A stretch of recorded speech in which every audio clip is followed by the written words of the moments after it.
Bismillahirrahmanirrahim.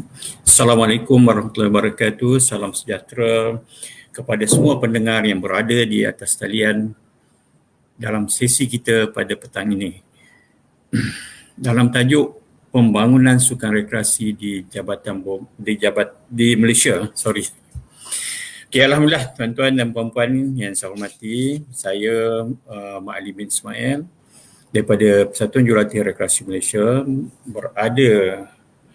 sekarang ni berada di Kota Kinabalu. Okey, untuk makluman tuan-tuan lah, saya berada di Kota Kinabalu sekarang ni.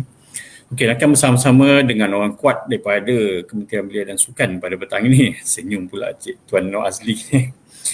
Okey, bagi yang orang kuat dalam KBS ni dalam menggerakkan pembangunan sukan rekreasi di Malaysia ni, iaitu tak lain tak bukanlah Tuan Nur Azli Muhammad Yusof, iaitu pengarah bahagian pembangunan sukan rekreasi di Kementerian Belia dan Sukan. Mengambil kesempatan ini juga saya mengucapkan ribuan terima kasihlah kepada Tuan Dolah kita, pegawai teknikal untuk online kita pada petang ini, dan juga Encik Nurijam, Presiden Persatuan Mendaki Malaysia, kerana membagi peluang kepada kita untuk di talian pada petang inilah selama lebih kurang 2 jam. Okey, seperti yang dirancang, sepatutnya sesi kita ini diadakan pada minggu lepas, iaitu 8 hari bulan Julai sempena 8 bulan Julai, tak silap saya sehari selepas birthday Tuan Nur Azli ini. Okey, walau macam mana pun, kerana mungkin sebab-sebab tertentu kita tunda pada petang inilah. Okey, untuk makluman tuan-tuan dan puan-puan yang saya hormati juga, bersama kita ialah Tuan Nur Azli akan bersama dengan tuan-tuan sehingga jam 5 petang hari ini. Jadi untuk kita berbicara dalam sukan rekreasi di Malaysia, jadi saya rasa dengan tak menguang masa, saya nak minta lah Encik Nur Azli kita ni yang ditunggu-tunggu ni, saya sedang minggu lepas lagi ni. Okey, apa khabar Encik Azli? Dari tadi lagi nampak. Baik, Alhamdulillah. Tuan okey? Apa dia? Tuan macam mana okey? Saya ofis sekarang di Kota Kinabalu, di Jalan Lintas lah. Okay, dah 2 bulan dah fasa 1, fasa 2 Apa dia? Di KK sekarang fasa 1, fasa 2 pelan pemulihan. Kita dah masuk fasa 2, di mana kita dah boleh minum-minum, mengopi-ngopi di kedai kopi lah dengan mematuhi MCO lah. Kerana kita tak boleh rentah daerah, tak boleh lagi. Cuma daerah tak boleh. Tak apa, nanti saya sentuh sikit jugalah berkenaan dengan pelan pemulihan negara ni, khasnya bagi sektor sukan dan rekreasi. Tapi nantilah kan. Okey. So untuk meneruskan sesi kita pada petang ni, saya mintalah Tuan Nur Azli kita ni terangkan sedikit tentang latar belakang tentang pendidikan berkaitan dengan sukan ataupun pengalaman kerja sepanjang Tuan berada di kementerian sebagai pegawai kementerian di Kementerian Belia dan Sukan. Boleh dipersilakan Tuan? Terima kasih Tuan Mak Ali pengarah Jabatan Bomba dan Penyelamat Negeri Sabah. Jauh merantau Tuan daripada Kelantan ni di sana. Dalam keadaan tengah COVID ni memang cabaran sangatlah kan. Okey, saya ni sebenarnya baru menyertai KBS ni baru lagi lah kalau nak dibandingkan dengan otai-otai kita kan di KBS ni berkenaan dengan Belia dan Sukan. Tambah lagi macam kalau Presiden tu Cik Nurijam tu memang dah lama di KBS kan. Walau bagaimanapun saya akan bersama-sama berkongsilah nanti tentang apa harapan, apa perancangan daripada cawangan rekreasi khasnya di KBS. So saya sertai KBS ni pada tahun 2006 pada usia masa tu 27 tahun. Sebenarnya agak lewat sikit lah 27 tahun. Sebab ada setengah orang tu sertai penyawat awam ni lepas dia graduate kan. So ada juga aktiviti yang sertai sebelum saya menyertai KBS. kelulusan daripada UPM, Ijazah Sarjana Muda, Bachelor Sains Pembangunan Sumber Manusia, HRD. Oh, So okey. ada orang kata kenapa masuk KBS kan. So saya kata tak ada isu dalam pembangunan sukan pun kita menyentuh berkenaan dengan pembangunan manusia dari segi emosi, dari segi ekologi dan sebagainya kan. So benda-benda ni yang kita boleh relatekan. Dan kalau kita lihat pada sektor awam tu sendiri pun tak semestinya awak belajar engineer awak jadi pegawai jurutera kan. Ada juga pegawai belia ni yang latar belakang dia engineer. So di mana bumi dipijak, di situlah langit dijunjung kan. Ya, betul tu. Di KBS ni macam-macam lah tuan selama 15-16 tahun ni saya banyak di sama ada di bahagian belia, di bahagian rakan muda dan pernah pun diberi kepercayaan untuk mengendalikan festival Belia Putrajaya. Sempat juga merasa nak kata nikmat bukan nikmat pengalaman di peringkat negeri sebagai pengarah JBS Negeri Sembilan, dan tak lama, jodoh tak lama, 2 tahun lepas tu dipanggil semula untuk berkhidmat di KBS kan. So penyawak awam ni tuan faham sendirilah bila dah dapat order tu kita kena follow lah kan. Kena pergi, nak tak nak kena pergi. Tak nak kena pergi kan. Macam kena pergi Sabah, kalau ikut susah juga kan. Tapi kalau dah memang diarahkan dan kita pun memang dah tertakluk kepada tu, kita sedia berkhidmat lah kan. Okey, saya ingat dari segi latar belakang begitulah lebih kurang. Itulah saya tertarik juga daripada UPM. Sebab ramai saya jumpa di UPM ni. Kalau dalam sukan ni biasa sama ada UPM ataupun UiTM. Tapi kalau kita lihat sekarang dah ada UU baru, contoh ya UFC. Okey, banyak yang mengeluarkan pegawai-pegawai berkelayakan dan sukan lah kita tengok. Okey. Okey tuan, tadi tuan kata ada pengalaman di negeri dan juga di kementerian dari berbagai aspek lah, tapi kalau kita tengok lebih menjurus kepada kegiatan-kegiatan sukan, sebab di Kementerian Belia dan Sukan ni memang menyentuh lah, tak lari lah. Pergi ke negeri ke, pergi ke kementerian ke, memang dia tak lari daripada sukan. Okey, kalau kita tengok kegiatan rekreasi ni dia bermula sejak sekian lama. Saya pun ingat lagi, kalau tak silap saya tahun 80-an tu KBS dah memperkenalkan secara formal melalui kegiatan-kegiatan seperti contoh kursus kepimpinan rekreasi luar. Lepas tu di akhir ini diikuti dengan kursus outreach 1, 2 dan 3. Dan kita juga adakan seminar dan bengkel dan sebagainya, sama ada di peringkat negeri, peringkat kementerian ataupun peringkat nasional. Bahkan kita pernah melaksanakan peringkat antarabangsa, ASEAN dan sebagainya. Saya ikuti sebab saya pernah mengikuti kursus ni daripada tahun 80-an lagi. Okey, pada penelitian Tuan Nur Azli lah, apakah kemajuan telah kita capai dan memberi impak sosial dan juga ekonomi kepada golongan belia lah, golongan belia kita. Okey, impak dari segi sosial dan juga ekonomi lah. Okey, mungkin terima kasih tuan. So kepada Cik Dola, mungkin kita boleh share slide sikit.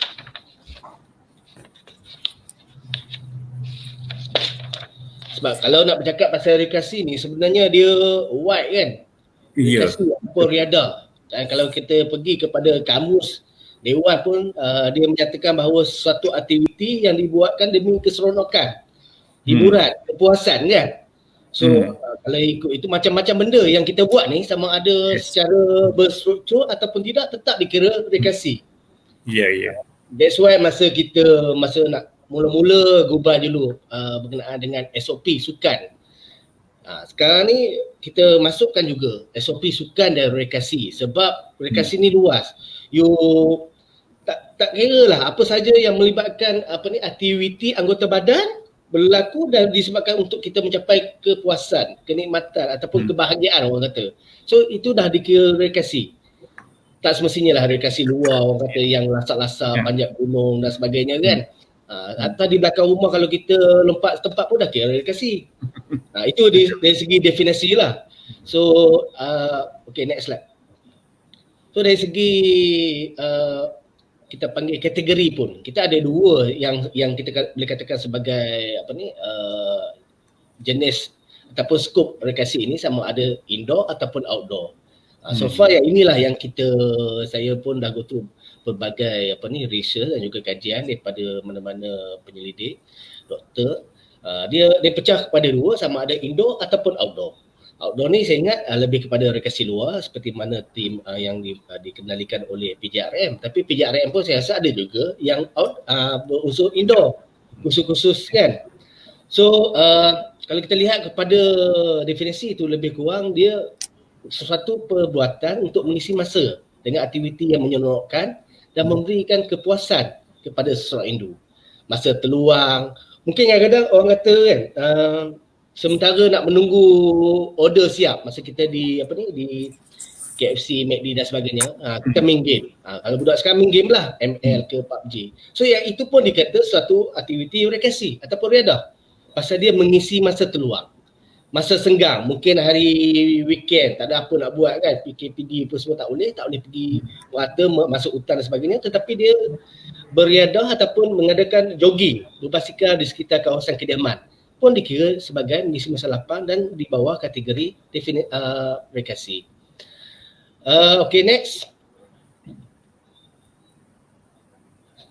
Ini kalau contoh-contoh ni saya share untuk ni. Saya ingat dari segi para pembaca, para pendengar semua dah sedia maklum. Rekreasi kalau sebabkan rekreasi darat dan bermotor ni macam-macam kan. Kadang-kadang kita pun tak tahu apa nama program ni sebab terlalu banyak sukan-sukan yang dimodify kan. Tapi rekreasi ni juga sebenarnya punca pendapatan seperti mana Tuan Ali mention tadi. Macam kalau kita lihat ATDL, dia boleh menjana pendapatan hingga ratusan juta sekali penganjuran.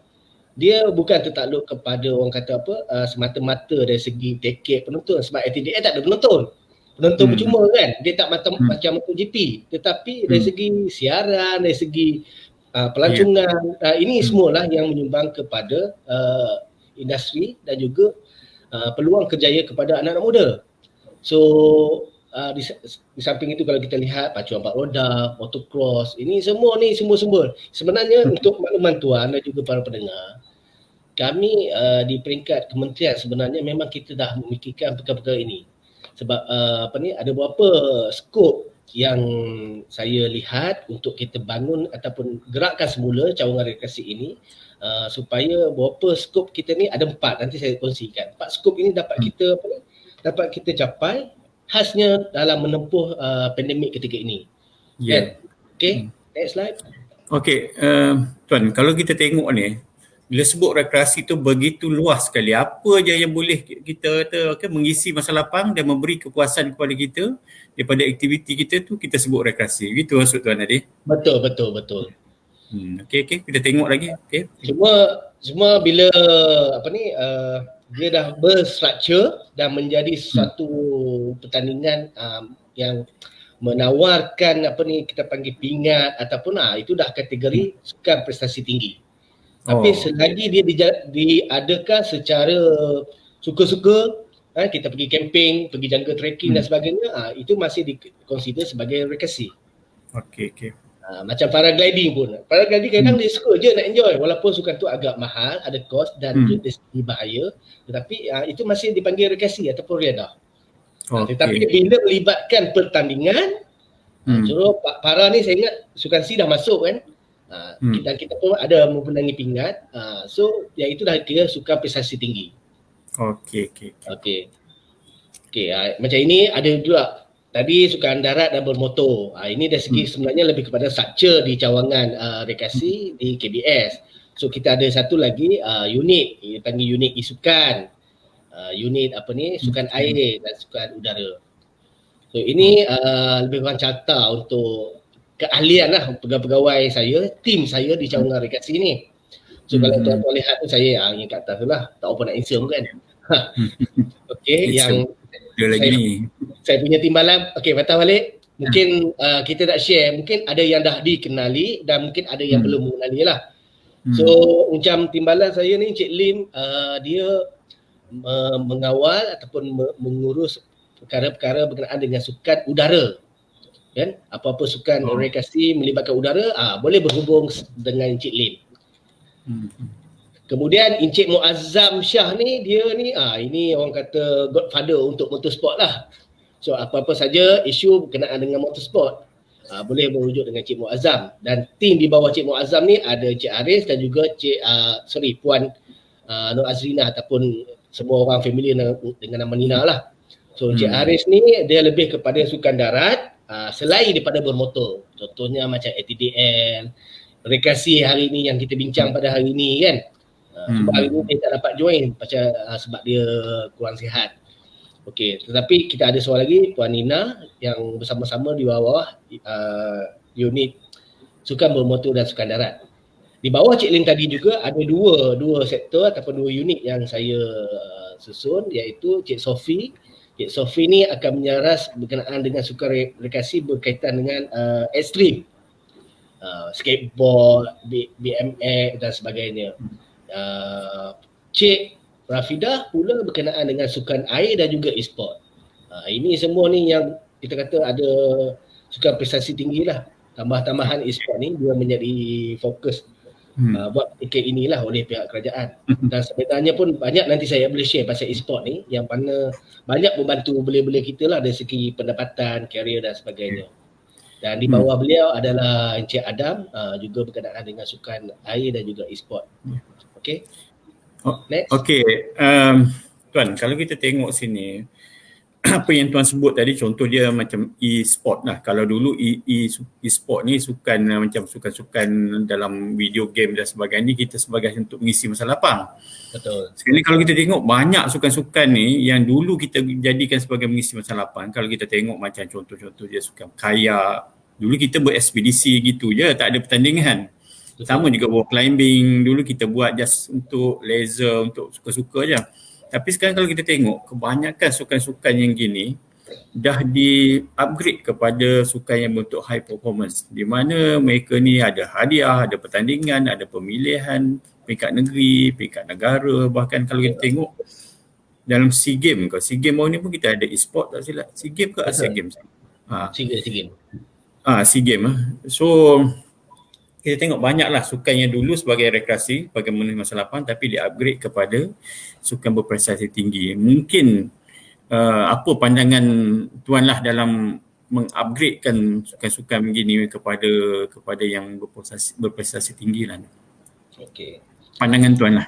Okey, saya kita telah bincang dalam dalam kita punya cawangan lah rekreasi di sini khasnya, supaya kalau boleh setiap unit ni kita mampu melahirkan ikon-ikon baru, atlet-atlet baru yang boleh kita angkat ke peringkat yang lebih tinggi lah. Bukan tak ada, sekarang dah ada, cuma isu dia peralihan ataupun pembangunan bakat yang kita rasa peloporan ataupun keaktifan seseorang itu bergantung kepada minat semata-mata. Tidak didorong oleh, kalau motorsport dia nampak lebih struktur sebab dia ada kelas pembangunan bakat. Kalau kita ada sekarang ni, kalau yang baru-baru ni kita kejohanan chef di Eropah, yang mana kita melahirkan pelumur-pelumur baru ke arah mencapai tahap profesional untuk menyertai MotoGP. Dan kita ada klinik kaprik kan. Tetapi dari segi sukan rekreasi yang lain selain daripada motorsport yang saya masukkan tadi serta e-sport yang baru kita buat, sukan-sukan rekreasi lain kita nampak agak kurang dari segi klinik-klinik ataupun program-program pencukilan bakat. So yang itulah sebenarnya usaha-usaha yang kami merancang untuk kita laksanakan secara bersama dengan persatuan. Saya selalu pesan dekat pegawai-pegawai saya bahawa apa jua aktiviti yang kita buat mestilah bersama dengan persatuan. Sebab tak ada persatuan, tak ada KBS ni. Itu ayat dia lah. Kan? Kita kena bersama, bersahabat, berkawan. Bukan kita bertindak sebagai seorang pengarah, pengurus, tidak. Kita adalah sahabat kepada rakan kongsi kita, partner kita dari segi persatuan. Kalau tak ada dia orang, susah kita kan.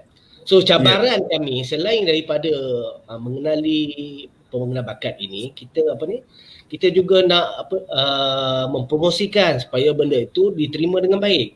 Bagaimana kalau tuan lihat pada peringkat awal, e-sport ni sebenarnya agak sukar kita mendampingi bakat-bakat baru sebab stigma ataupun penerimaan ibu bapa khasnya, apatah lagi pihak sekolah, e-sport ni sesuatu yang melalaikan. Ya, betul.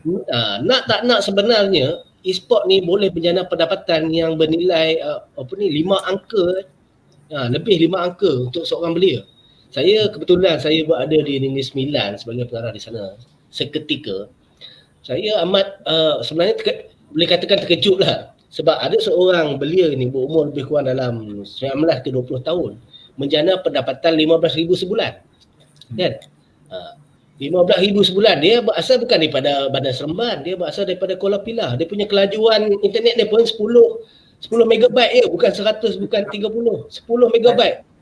So just bayangkan dalam keadaan begitu beliau mampu menjana pendapatan 5 angka dalam usia yang masih muda dan telah mewakili satu tim, Yodo Team. Yodo Team ni satu pasukan e-sport yang peringkat antarabangsa, peringkat dunia, kan?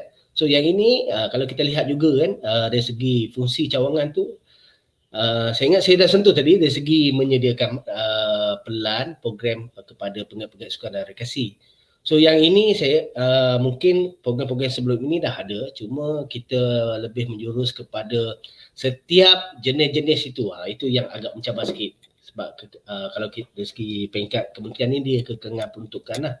Cuma kita melihat mungkin ada faktor-faktor lain dari segi kerjasama, khasnya dari segi sama ada penajaan GSC ataupun pihak swasta. Sebenarnya ada perancangan saya nak membawa persatuan-persatuan penggerak-penggerak rekreasi untuk sidang bersama pihak-pihak yang berkepentingan, khasnya penaja ni, tapi disebabkan COVID ni kita agak terbatas untuk pergerakan, dan mungkin selepas inilah bila kita dah masuk ke fasa kedua dan seterusnya kita akan mula mendekati mereka-mereka yang berminat dengan sukan rekreasi. Samping itu juga kita lihat juga dari segi promosi sukan-sukan rekreasi ini, sebab dia bukan sukan prestasi tinggi, so dia agak berkurangan selain daripada promosi-promosi yang dibuat oleh persatuan itu sendirilah. Okay, next.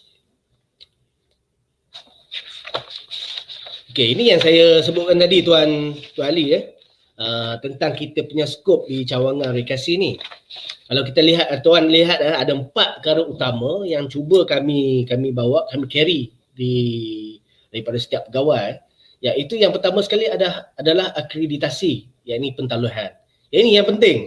Kalau tak ada mereka-mereka yang berkelaikan, berkelulusan yang ini, kadang-kadang lahirnya atlet-atlet baru, penggerak-penggerak baru yang tidak berkelaikan, kan, buat salah. Kita ada dapat banyak, tidaklah terlalu banyak, tetapi dapat beberapa aduan, beberapa laporan polis berkenaan dengan pengoperasian fasiliti sukan yang tak bertauliah.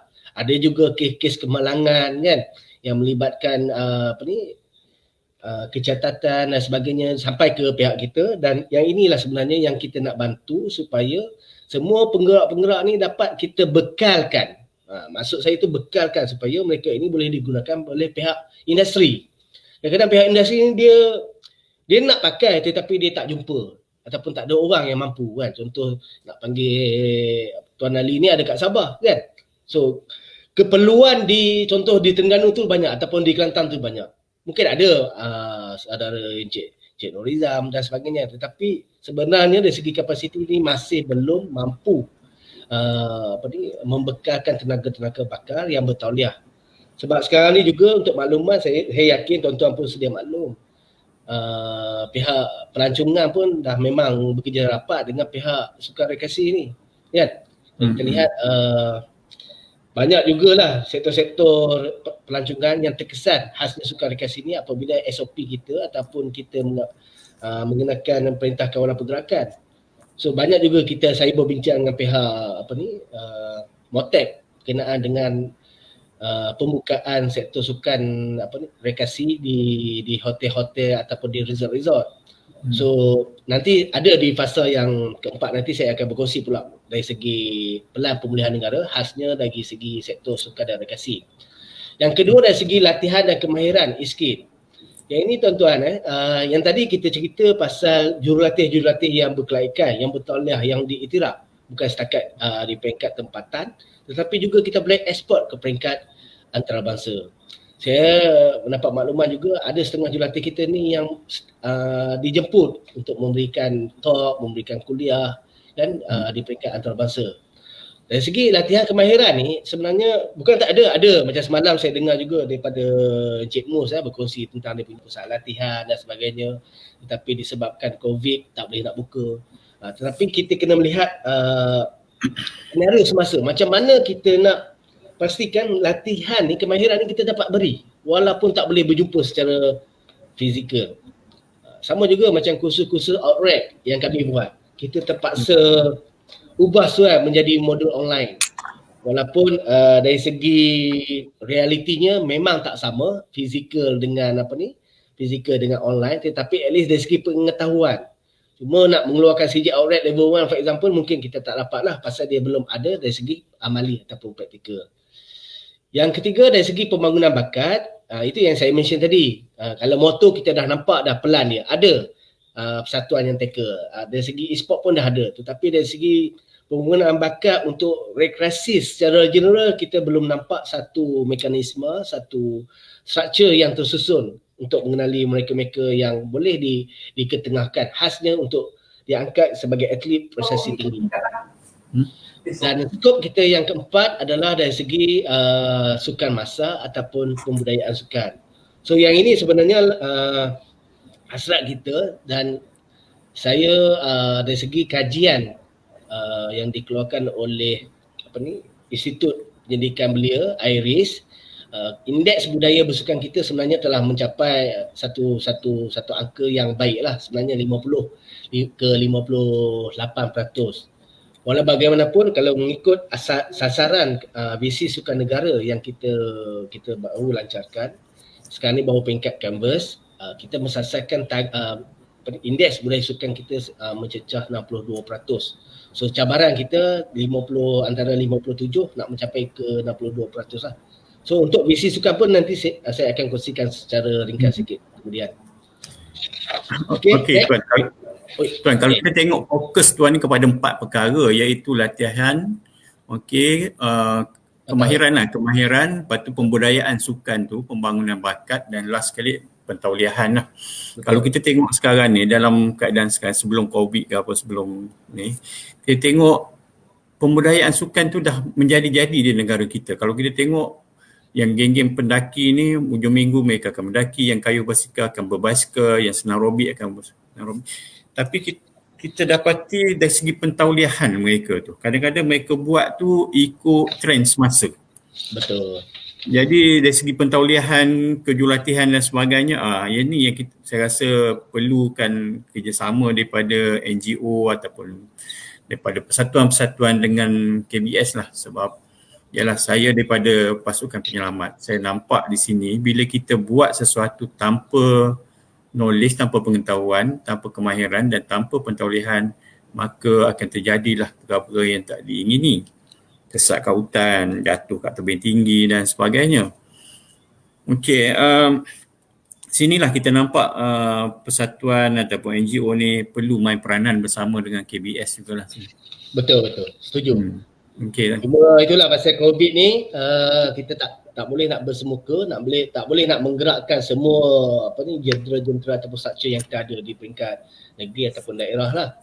Sebab just untuk makluman juga, sebenarnya kita telah bekerjasama dengan pihak PJRM untuk membangunkan ataupun mengeluarkan modul, dan benda tu pun rasanya dah ada untuk, cuma kita nak ebahkan, nak kongsi bersama publik lah kan.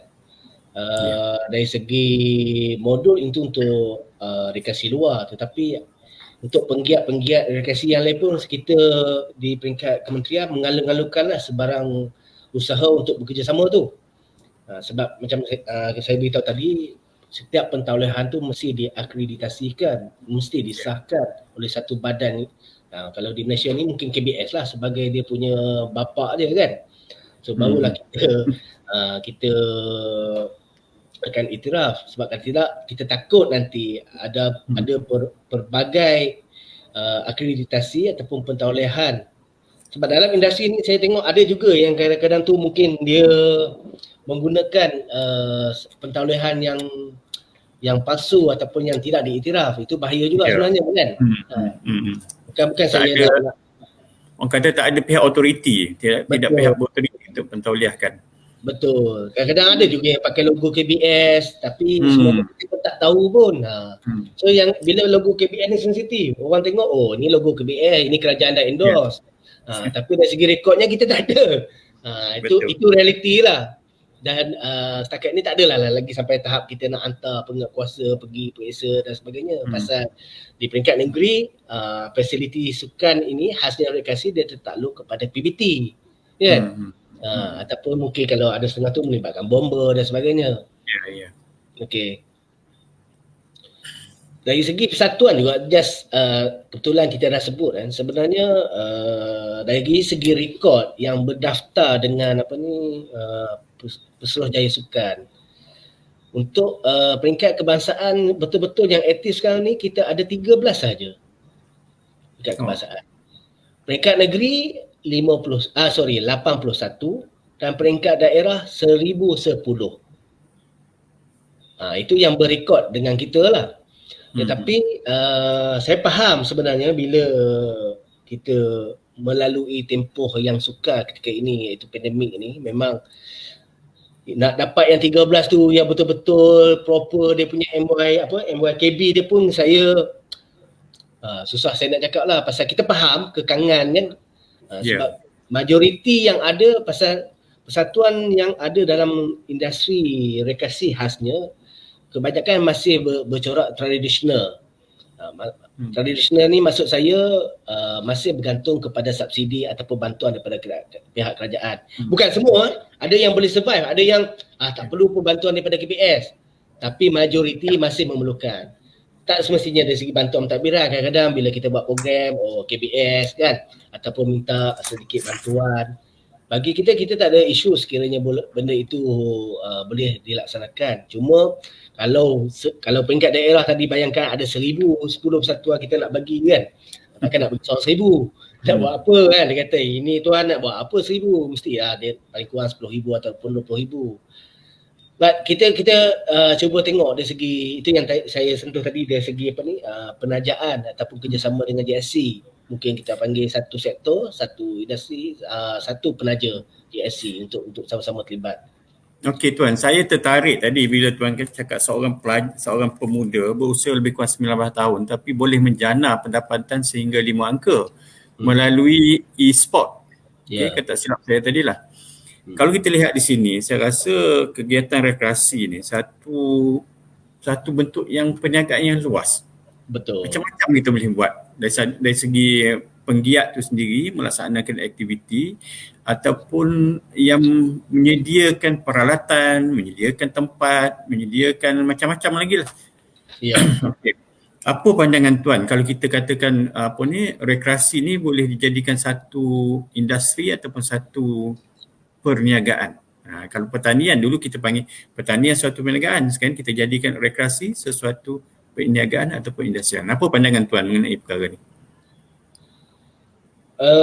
Secara jujurnya saya ingat benda ini telah diterima oleh masyarakat bahawa sukan ni kalau dibuat secara berstruktur, tersusun, apa-apa bentuk sukan pun dia boleh menjana pendapatan ataupun peluang pekerjaan.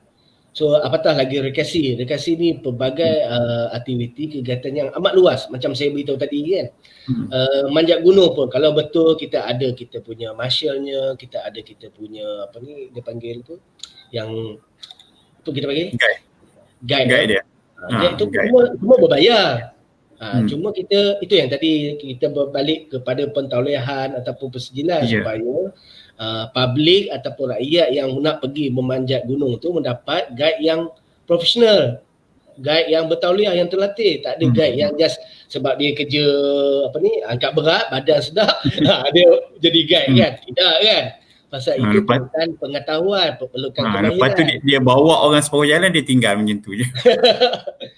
Itu bahayanya kan. So yang ini dari segi pemantauan ni sebenarnya salah satu juga sasaran kita di kementerian supaya ada satu mekanisme untuk kita memantau pelaksanaan dan perjalanan apa-apa juga aktiviti rekreasi ni. So far tak adalah saya nampak secara bersatu. Once kita dapat laporan baru kita pergi kan.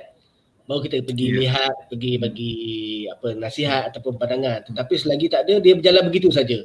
So yang ini sebenarnya bahaya kan Hmm. untuk kita lah. Itu yang kadang-kadang ada kes hilang di gunung sebab mendaki seminggu tak balik kan. So benda-benda yang ni kalau tak ada pengetahuan memang bahaya. Pasal dia rasa aku boleh panjat gunung, tapi sebenarnya ilmu gunung di gunung yang landai dan gunung yang betul-betul yang jarang diterokai berbeza. Kan?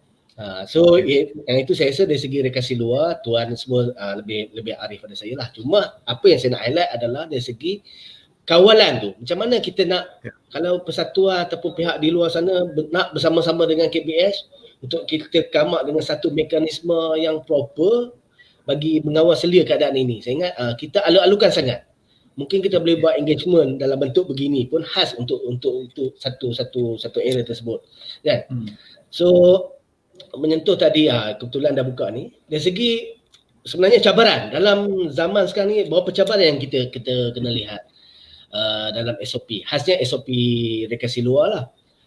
Pematuhan SOP yang ini pun sebenarnya kita telah ada siri perbincangan dengan pihak PJRM untuk come out dari segi SOP untuk sukan rekreasi luar dan selalunya SOP ni sebenarnya kalau kita boleh buat engagement setiap kali pun bagi saya tak ada isu, saya bersedia. Sebab concern public ataupun concern masyarakat ni SOP tu berubah-ubah. Kan? Kadang-kadang muskil kita tak faham. Ya saya setuju. Saya salah seorang yang terlibat secara langsung lah jujurnya saya langsung dalam pembentukan dan perbincangan SOP sukan rekreasi ini. Sebenarnya memang berubah-ubah pasal berdasarkan senario semasa. Contohnya apabila beralih PKP kepada PKPB kepada PKPP pemulihan dan sekarang terbaru dia ada pelan pemulihan negara pula fasa 1, fasa 2, fasa 3, fasa 4. Kan? So kadang-kadang benda-benda ni memeningkan rakyat. Tapi sebenarnya perubahan itu berlaku adalah disebabkan rakyat. Atas desakan rakyat, atas keperluan rakyat. Dan juga berdasarkan senario semasa. Sebenarnya ada beberapa indikator yang mungkin nanti saya sharekan. Ada indikator terhadap perubahan satu SOP tersebut. So untuk makluman kita ni boleh katakan setiap minggu 2 ataupun 3 kali kita akan bermusyawarah berkenaan dengan SOP ni. Contoh macam Sabah dimaklumkan dia umum awal pada kita. Federal tak dapat pun, persekutuan belum dapat lagi kan. Untuk makan dan minum di kedai mengikut SOP. Tapi di Sabah dah dapat. Sebab dia melihat kepada 3 indikator yang dikatakan dari segi pertama vaksin. Tapi bukan vaksin semata-mata peratusan vaksin. Dia ada 3 iaitu vaksin, 1, yang kedua dari segi bilangan kes purata penduduk dan yang ketiga adalah dari segi kapasiti ICU. Katil di ICU. So ini 3 perkara. Dia tak boleh satu je. Kalaulah kata kes tu dah orang kata dah rendah tapi dari segi katil ICU tu masih penuh contohnya. Dan itu tak semestinya dia boleh mengubah. Tapi just untuk perkongsian kita sekarang ni sebenarnya secara general kalau kita lihat memang rakyat marah sekarang ni. Kan dah buat PKP lepas tu buat pula PKPD. Bukan kes makin turun, kes makin tinggi. Cuma saya just nak berkongsi kenapa senario ini berlaku. Kan? Senario ini berlaku disebabkan kita punya tindakan yang lebih agresif. Dulu siapa sakit baru kita swab. Siapa yang ada close contact baru kita swab. Tetapi sekarang bila kerajaan, saya kata agresif itu ialah apabila kerajaan dia dah macam orang kata terus pukal. Kalau satu kawasan tu melibatkan katalah lebih daripada 10 kes, bermakna satu komuniti tu dia akan terus swab supaya lepas ni tak berulang lagi. So yang ini sebenarnya kita tak buat benda tu sebab kita pun ada kekangan lain. Kenapa sekarang kita boleh buat sehari 300,000 vaksin? Kenapa dulu tak buat? Kan orang tanya. Ini semua salah kerajaan. So kita kena faham senario dia. Bukan tak nak buat 300,000 sehari tu dulu. Tetapi disebabkan kita punya stok vaksin tu terbatas ataupun terhad. So dah kalau ada 100 macam mana kita nak buat 1,000 for example. Tetapi bermula daripada awal Julai kita telah mendapat jumlah vaksin yang tinggi berdasarkan perjanjian lah. So dah lebih berjuta-juta dos. Derma saja pun kita dapat daripada Amerika 1 juta dos, daripada Japan dan daripada China. So yang ini yang membantu kita mempercepatkan pemvaksinan. Dan ada juga yang bandingkan kita kan nanti negara luar tengok Euro boleh je kan, penuh stadium. Kita ni bukan kata nak tengok sini, nak pergi surau, nak pergi masjid pun tak boleh kan. So okey tuan, kalau kita tengok sekarang macam-macam SOP dikeluarkan dan berubah dari hari ke hari, dari masa ke semasa berubah kan. Ada SOP daripada KBS, ada daripada KKM, ada daripada MKN dan sebagainya. Kita tengok sekarang ni rakyat makin keliru. Okey, keliru. Hari ni boleh minum. Okey, contoh dia di Sabah kita boleh minum, tapi bila hari ni kita pergi ke Kuala Lumpur ataupun ke Putrajaya, sana tak boleh minum. Tapi balik sini boleh minum balik. Okey, kita tengok berubah mengikut situasi. Macam tuan cakap tadi lah. Tengok macam mana situasi itu, dia akan berubah. Sentiasa berubah dari hari ke hari, dia masuk ke. Okey, pada pandangan tuan, apakah perubahan-perubahan ini boleh menjejaskan aktiviti-aktiviti yang dilakukan oleh masyarakat untuk berekreasi? Terutama sekali rekreasi luar lah. Kalau indoor tu dia tak ketara sangat. Tapi rekreasi luar macam mendaki bukit, berbasikal, berjoging. Sebab saya tengok ada taman-taman sekali dibuka, sekali ditutup. Okey. Apa pandangan ni lah, pandangan tuan lah berkenaan dengan pengimplementasi SOP dalam kegiatan rekreasi kita ni? Okey, ini soalan yang selalu orang tanyalah sebagai antara ahli dalam pembentukan SOP kan. Kita nak kata bergaduh tu tidak, tetapi selalu kita berbahas tentang kenapa tak boleh berbasikal, for example. Kenapa tak boleh memanjat gunung, kan? Semasa tempoh PKP ataupun semasa tempoh kawalan pergerakan dibuat. Dan kalau kita nak bandingkan antara kita dengan aktiviti pekerjaan, macam kita hari ni kita duduk, walaupun saya tak pakai mask lah hari ni kan, pasal duduk dalam bilik seorang. Tetapi bila kita berada di ruang pejabat, kita akan gunakan face mask. Satu. Yang kedua, kita tak berpeluh. Kan? Ini antara dua yang menjadi concern oleh pihak Kementerian Kesihatan. Apabila kita bersukan, baik indoor, baik outdoor, kita berpeluh. Dan berpeluh inilah yang menyebabkan berlakunya penetration ataupun penularan wabak. Kan? Berlakunya rembesan sebab kita tak pakai face mask. Okey, dari segi kesan kepada aktiviti itu memang terasa. That's why kalau kita lihat masa PKP yang pertama dahulu, bukan yang cerita Mac 2020 tapi yang bulan 6 yang baru ni, PKP. Pada permulaan PKP pun dia tak benarkan aktiviti berbasikal. Bukan aktiviti berbasikal tu tak salah sebenarnya, tapi saya just share kenapa berbasikal tidak dibenarkan pada peringkat awal. Dia hanya benarkan senaman dan juga jogging. Sebab inilah yang selalunya pihak penguatkuasa mendapati adalah amat suka mengawal orang yang berbasikal ini menjarakkan ni dari segi fizikal. Betul lah, berbasikal tu dia jauh. Lepas berbasikal mungkin 10 kilo, 5 kilo, dia berhenti berkumpul 5 orang, berkumpul 10 orang. So yang inilah yang concern pihak penguatkuasa, khasnya PDRM. Kita tak bagi kan. Memang dia cakap dia orang berkayu seorang, tapi satu lorong ataupun satu taman, seorang akhirnya berkumpul di satu taman menjadi 20 orang. So yang ini yang menjadikan concern mereka, kenapa tidak. Tetapi kalau dilihat kepada fasa pemulihan sekarang, fasa kedua, kita dah benarkan kepada semua aktiviti sukan dan rekreasi yang dibuat di luar, bukan indoor. Tapi fasa 2 ni dia tertakluk kepada 50% lah operasi. Kalau macam semalam Cik Mus kata pusat Epsilon dia apa semua tu, fasiliti dia tak boleh buka, tetapi untuk fasa 2 dah boleh dibuka. Tapi untuk negeri-negeri yang di fasa 2 lah, sekarang kita dah ada 6 negeri fasa 2, sudah boleh beroperasi dengan kapasiti 50%. Kan?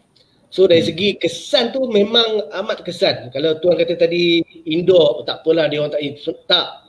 Semua orang terkesan sebenarnya, dan indoor ni lah saya rasa antara yang lebih terkesan.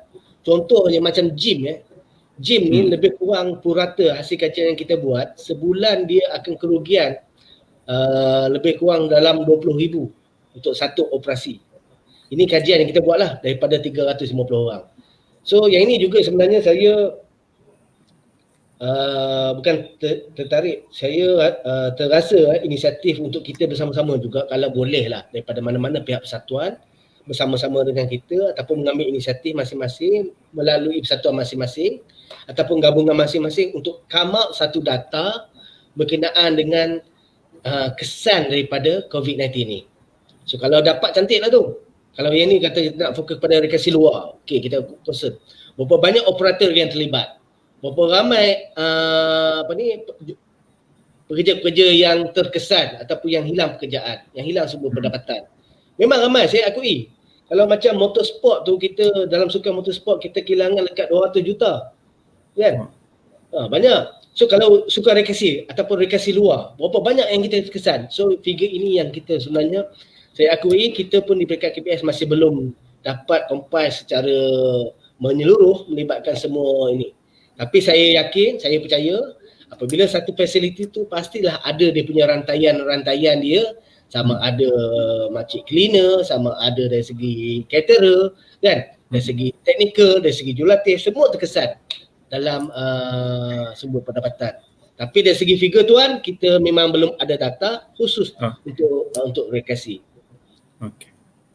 So tuan, kalau kita tengok masa awal tahun baru ni, awal tahun 2021 baru ni, kita buka sekejap PKP kita kepada publik, kepada masyarakat untuk melakukan aktiviti luar ataupun dalam ni lah, sama ada gym, senam aerobik, zumba dan sebagainya. Kita tengok masa tu macam satu keadaan yang sangat meriah. Di mana kita tengok, kalau saya ingat lagi masa tu, Bukit Broga bersusun-susun kan nak naik ke Bukit Broga. Betul. Okay. Sampai terpaksa ada kawalan terpaksa tutup dan sebagainya. Betul. Okey, saya percaya bila dah 2-3 bulan kita berkurung kat rumah, okey. Kita dua berkurung dan dikurungkan, kawasan pun nak pasti tak boleh dan banyak tempat-tempat rekreasi ditutup. Apakah pihak-pihak persatuan, pihak-pihak autoriti macam KBS, macam jabatan-jabatan local authority dan sebagainya tu bersedia untuk menerima keadaan macam ni bila katakanlah kita bergerak ke fasa kedua dalam MCO nanti? Adakah kita bersedia? Secara jujurnya ataupun secara ikhlasnya, fasiliti-fasiliti komersial ni mungkin boleh kita kontrol. Cuma isunya fasiliti ataupun lokasi-lokasi venue yang terbuka. Betul macam tu macam tuan cakap tadi kan, kalau saya di Gunung Datuk lah, Negeri Sembilan ni, Gunung Datuk, Gunung Ansi ni, sampai Jabatan Hutan terpaksa buat by appointment, tempahan, tak boleh walk in. Pasal bila walk in ni, dia dah jadi di luar kawalan, tak ada langsung penjarakan. So dia kena by pass 50 orang, dan selepas 1 jam 50 orang lagi baru boleh. Kalau tidak, memang pasal kita nak elakkan dari segi jangkitan tu. Sebab kita tak tahu. COVID sekarang ni kita tak tahu. Semua orang, kalau ikut kita punya Arnold punya bacaan ni, semua more than 1.0. So 1.0 ni kadar jangkitan tu memang orang kata mudah lah. Kita sporadik, kita tak tahu siapa. Kan? That's why dari segi kawalan tu, dari segi yang komersial tak ada isu bagi saya. Cuma yang terbuka ni, yang awam ni. Sebab tu kalau perasan, kita dalam SOP kita pun kita ada nyatakan mana-mana fasiliti ataupun taman awam tertakluk kepada pihak berkuasa tempatan. Pasal kalau mereka rasa yakin untuk bukalah. Macam kalau saya lihat di Negeri Sembilan, pasal dekat rumah saya ni, di sepanjang jalan lama Gunung Ansi tu, Bukit Putus tu, dia masih buka untuk orang berjoging, tak ada isu. Tapi setengah tempat di taman awam, Bukit Kemonvel contoh ataupun di Taman Tasik, ditutup pasal tak boleh nak kawal. Kita kata individu, betul individu, tapi nanti bila dia penat, dia duduk lepas tu nanti datang jumpa pula kawan, lama tak jumpa, sembang, lepas tu datang seorang lagi. So yang ini yang menjadi ketakutan pada kita.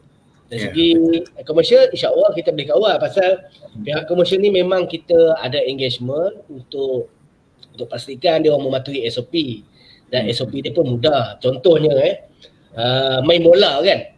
Main bola kalau di komersial punya fasiliti senang maksudnya kita ada kawalan penyeliaan. kita boleh pastikan syarat kepada syarikat ataupun operator untuk ada scan suhu, ada rekod MySejahtera scan dan sebagainya. Tetapi kalau di padang awam, macam mana kita nak selia? Itu yang agak susah ni pasal kalau ada rekod MySejahtera, kita boleh detect, kita boleh cari. Yang ini yang sebenarnya pihak KKM agak berat untuk membenarkan secara terbuka buat masa ini. Dan kalau ikut dari segi pelan peralihan pun kita hanya bersetuju, bukan KBS show kan, ini maksudnya jawatankuasa bersetuju untuk dibenarkan aktiviti massa ataupun melibatkan aktiviti berkumpulan hanya pada fasa yang keempat nanti. Okey. Okay. So kalau kita tengok sekarang ni tuan, penglibatan jabatan lain lah pun bersama-sama dengan kita lah. Kalau kita tengok Jabatan Perhutanan Semenanjung Malaysia mengendalikan pasukan MOSA untuk membantu kita.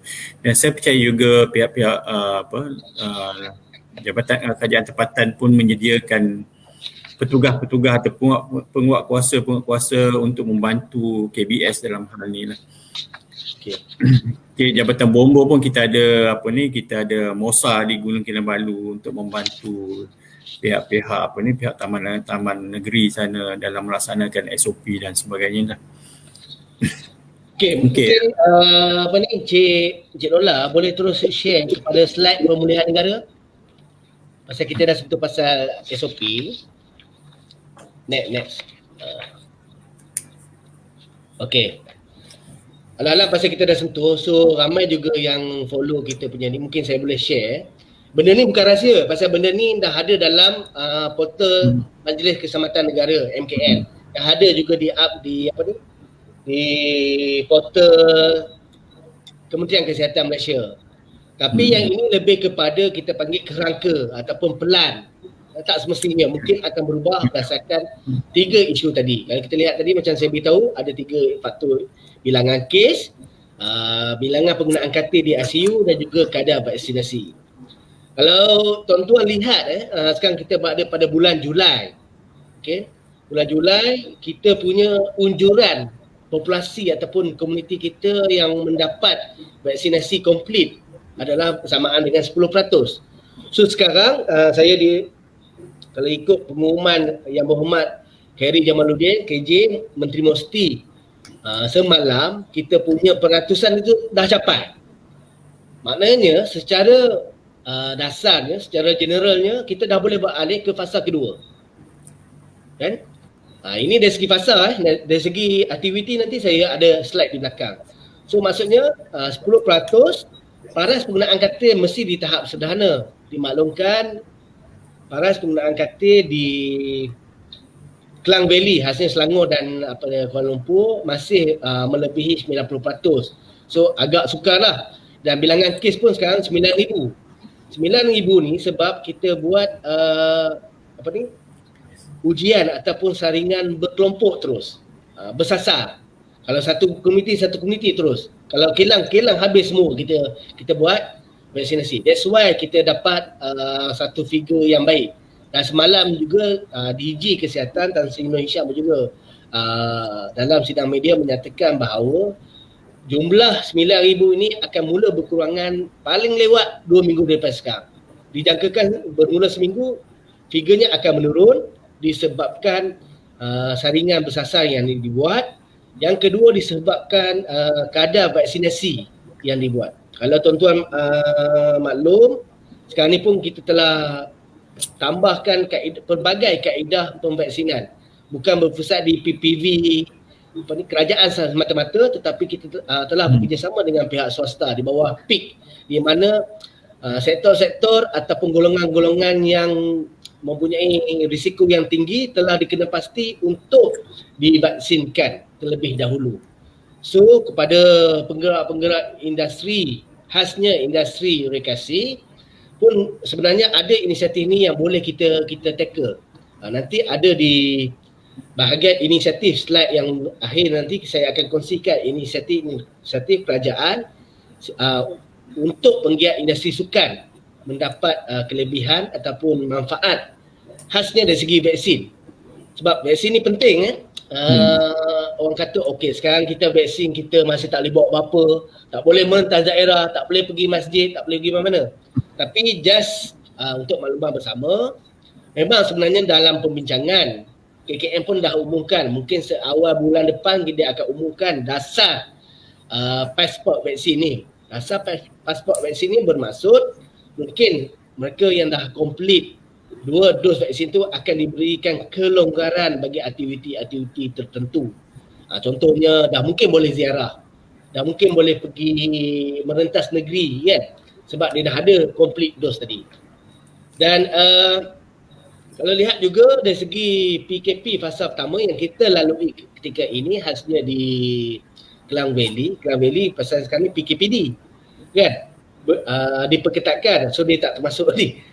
Selepas tu dia akan pergi sini dan di fasa kedua dia ada beberapa perluasan skop lah. Contohnya fasa 2 bagi negeri-negeri yang mengalami fasa 2 yang tadi telah pun dibenarkan untuk syarikat-syarikat ataupun operator sukan outdoor beroperasi dengan kapasiti 50%. Untuk fasa 3 lah baru kita akan beri kelonggaran kepada indoor, dan fasa 4 lah dari segi penganjuran ataupun aktiviti secara sukan-masa. Okey, ini gambaran dari segi aktiviti. Kalau kita lihat di situ, fasa 1 lebih kepada jogging dan senaman saja. Tapi fasa 2 kita dah benarkan aktiviti di tempat terbuka, tapi tak bersentuhan fizikal. Kan? Di fasa ketiga, aktiviti terbuka dan tertutup. Maksudnya macam gym tadi, mungkin kita akan buka di fasa ketiga. Tapi ini hanya unjuran ataupun kita punya plan. Pelaksanaan nanti mungkin bergantung kepada 3 indikator tadi. Mungkin juga fasa kedua kita dah boleh buka gym pun di kawasan indoor dengan SOP tertentu lah. Mungkin.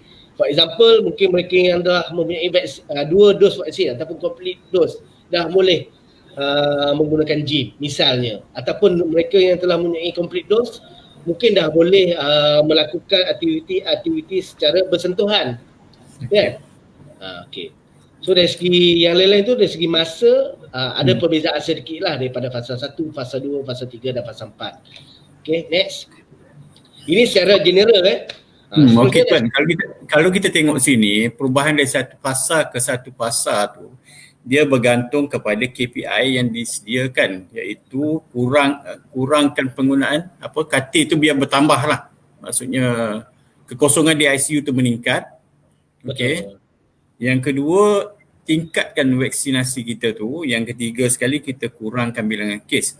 Bermakna sekiranya kita boleh tingkatkan 3 perkara ni, maknanya fasa tu akan berubah dari satu fasa ke satu fasa lagi. Betul. Okey. Kemungkinan juga daripada fasa atas tu boleh turun ke bawah balik sekiranya benda tu berlaku sebaliknya, betul tak kan? Betul. Jadi kita sama-sama kita lah yang kena jaga dari segi SOP supaya kita dapat tingkatkan dari satu fasa ke satu fasa dan seterusnya ke fasa akhir kita lah, back to normal balik kepada kehidupan kita seperti biasa. Okey tuan? Okey, cuma kita saya just nak bagi orang kata berkongsi lah bahawa mereka yang complete dos vaksin ni ataupun 2 kali suntikan vaksin ni bukan satu tiket ataupun satu lesen bahawa dia dah selamat dah. Sebab semalam di UK pun kes yang melibatkan kematian di UK 190 lebih kes melibatkan mereka yang complete dos. So tak bermaksud kita dah complete dos ni kita dah orang kata dah selamat lah daripada COVID, tidak. Kan? So bergantung juga kepada tahap imuniti kita. Cuma amalan ataupun praktikalnya oleh negara-negara lain, mereka yang complete dose ni telah diberikan sedikit kelonggaran. Contohnya tempoh kuarantin dari segi aktiviti berbasikal. Kalau kita lihat penonton di Euro semalam pun Wembley penuh stadium. Tak pakai face mask pun kan. Betul. Tapi sebenarnya tuan ada telah banyak kes daripada negara-negara penonton-penonton yang menyertai ataupun menyaksikan Euro ni, sepanjang Euro berlangsung. Semalam dah menang pasukan Itali. So tahniahlah kepada penyokong Azuri. So Tetapi banyak juga sebenarnya kes-kes yang positif bawa balik daripada Euro. Kan? So berhati-hatilah, kita tak naklah jadi kita lumpuh buat kali yang ketiga, keempat, kelima kan. So that's why kerajaan mengambil langkah sedikit berhati-hatilah sebelum kita nak membenarkan. Okey, tadi dari segi dari segi aktiviti sukan dan rekreasi secara general. So yang ini pula lebih kepada operasi kepada sama ada fasiliti itu fasiliti terbuka awal ataupun dari segi operasi fasiliti yang komersial. Dan saya tengok dari segi ini lebih dari segi masa dan juga dari segi kapasiti. Contohnya pada fasa 1 ni semua tak boleh. Kan? So awam ke swasta ke tak boleh. So kalau nak berjoging pun dibenarkan hanya di sekitar kawasan kediaman sahaja. Tidak lagi 10 km, hanya kawasan kediaman. Maknanya kalau dia taman muhibah, di taman muhibah saja. Dia tak boleh pergi taman mesra ke taman apa ke, tak boleh. Di taman muhibah saja. Ini banyak kes berlaku khasnya di kawasan-kawasan yang mempunyai kepadatan yang tinggi lah macam di KL. Dia tak nak jogging dalam dia punya apartment kondo, dia lari ke tempat lain. Tapi salah sebenarnya. Okey. Di fasa kedua kita dah mula longgarkan sikit lah. Maknanya 10 km. Dari segi operasi pula daripada 6 pagi sehingga 8 malam. Dan dari segi operasi semua kita dah bagi untuk kawasan terbuka ni kecuali kolam renang. Kalau saya sebut tadi semua aktiviti ataupun fasiliti sukan yang dibuat di fasiliti terbuka dah boleh. Yes, semua dah boleh kecuali renang. So renang ni memang pihak kerajaan khasnya KKM masih agak keberatan lah untuk bagi kebenaran. Seterusnya kalau di fasa ketiga tu kita lihat waktu operasi dah ada kebenaran sehingga 10 malam daripada 6 pagi. Kemudian kebenaran untuk aktiviti indoor. Indoor pun kita dah benarkan. Kan dengan kapasiti yang dituliskan 50%. Termasuklah sukan renang. Dan kalau di fasa keempat maksudnya kalau ada operator tu dia dah boleh buka dah berdasarkan lesen yang diterima oleh pihak PBT. Maknanya kalau lesen dia kata 24 jam, 24 jam lah dia buka. Kalau lesen dia sampai pukul 12, 12 lah. So yang ini ada juga soalan-soalan nakal juga tanya kepada saya semasa kita membahaskan SOP ni. Dia kata, "Tuan, macam mana orang yang berkemah ni?" Dia kata, "Berkemah kan, duduk pergi satu tempat berkemah. Kalau ikut fasa 3 sampai pukul 12 malam. Kalau fasa 2 sampai pukul 10 malam. Sampai pukul 8 malam. So sampai lepas pukul 8 malam tu dia kena buka kemah ke? Bukankah orang bila berkemah ni dia nak bermalam?" So ini yang menjadi isu. So kalau ikut SOP memang tak boleh lah. Kan? Maknanya selepas 10 malam tu dia kena sama ada dia balik duduk di resort ataupun mana-mana lah chalet yang berdekatan, dia tak boleh menginap. Dari segi amalan, dari segi SOP-nya salah. Tapi dari segi praktikalnya memang itulah tujuan orang berkemah kan. Bila orang dah jungle, kadang masuk jungle trekking sampai 2-3 malam di lautan. So aktiviti yang sedemikian sebenarnya hanya dibenarkan pada fasa keempat untuk bermalam ni. Okay, next. Kita akan sentuh dari segi penganjuran. Okay, saya rasa ramai sangat dah rindu nak bersukan ni, nak bertanding ni. Tak boleh nak buat event lagi kan. Sekarang ni So sebenarnya dari segi penganjuran kejohanan ataupun aktiviti ni sebenarnya hanya pada fasa ketiga. Itu pun ada syarat dia. Pastinya adalah dengan karya penonton lah, memang tak boleh. Penonton hanya boleh dibenarkan iaitu pada fasa keempat.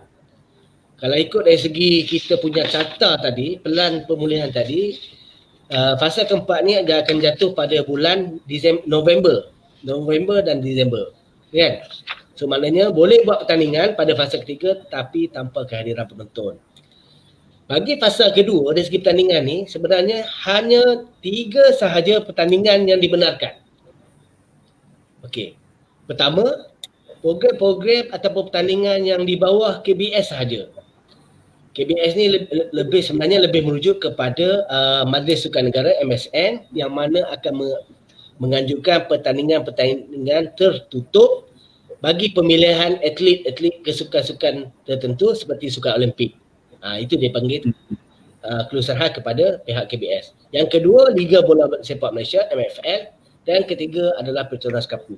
Sebab apa mereka ini dibenarkan, kita tak bagi menyuruh sebab mereka ini apabila kita buat engagement, mereka telah bersetuju untuk melaksanakan pertandingan tersebut dalam konsep sport bubble ataupun gelembung sukan.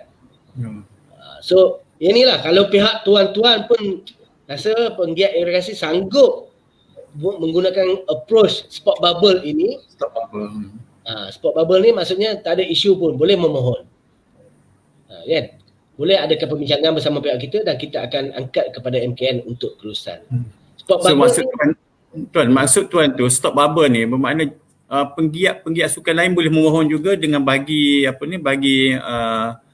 syarat-syarat dan peraturan tertentu lah kepada pihak KBS. Okey. Untuk fasa kedua ni sebenarnya dia terhad pada 3 ni je. Oh, 3 je. Untuk fasa kedua. Sebab tu nama dia terhad. So fasa ketiga barulah dibenarkan dengan penggunaan gelembung sukan ataupun sport bubble ni. Fasa 2 yang lain-lain masih belum Oh, okey. Fasa 3 baru boleh. Fasa 3 kalau ikut ni pada bulan lebih kurang bulan akhir bulan 8 ataupun bulan 9. Maknanya ada lebih kurang 2 bulan lagi untuk merancang lah apa-apa aktiviti. Kan? Dan saya yakinlah dari segi kalau ikut performance sekarang ni kadar vaksinasi kita akan mencapai sehingga ke 40% tu insya-Allah boleh capai. Kan? Okey. Next adalah dari segi latihan dan penyertaan. Sebenarnya latihan ni kita dah benarkan pada fasa kedua lagi, tetapi dari konsep camp base lah. Fasa 1 ni lebih kepada acara sukan macam tadi, kalau MFN dan juga MSN negeri. MFN ni pasal dia dah dapat kelulusan untuk penganjuran, so dia dibenarkan. Tetapi dia pun menggunakan sport bubble. Yang ini sebenarnya yang ramai orang tak tahan, kos tinggi tau. Bila menggunakan camp base training, kos tinggi. Dia kena catat bas, dia kena catat hotel, semua sekali. Swab test secara berkala sebelum, semasa dan selepas. So yang ini yang orang sakit, orang tak sanggup lah kalau yang bukan prestasi tinggi memang agak sukar. Yang MSN tu pasal nama pun dah MSN, so nak tak nak memang kerajaan terpaksa tanggung lah. Okey. Dari segi fasa kedua, kita dah benarkan program latihan berpusat ni ataupun penyertaan atlet keluar negara, masukkan atlet ataupun pegawai daripada negara luar ke Malaysia untuk pertandingan. Fasa keempat, kita masih kekalkan camp based training, penyertaan keluar negara dan kemasukan atlet, dan fasa keempat barulah kita bagikan kita buka lah, yakni pada bulan 11-12 tu baru kita buka kepada latihan dan juga penyertaan atlet ni.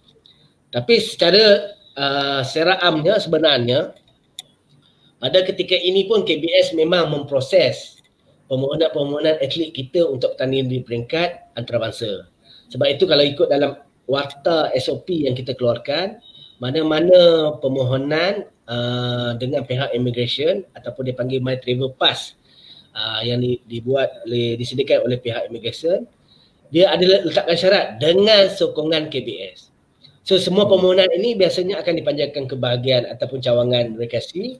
Kita akan semak syarat-syarat tu dan biasanya kita akan angkat kepada pihak pengurusan untuk sokongan lah.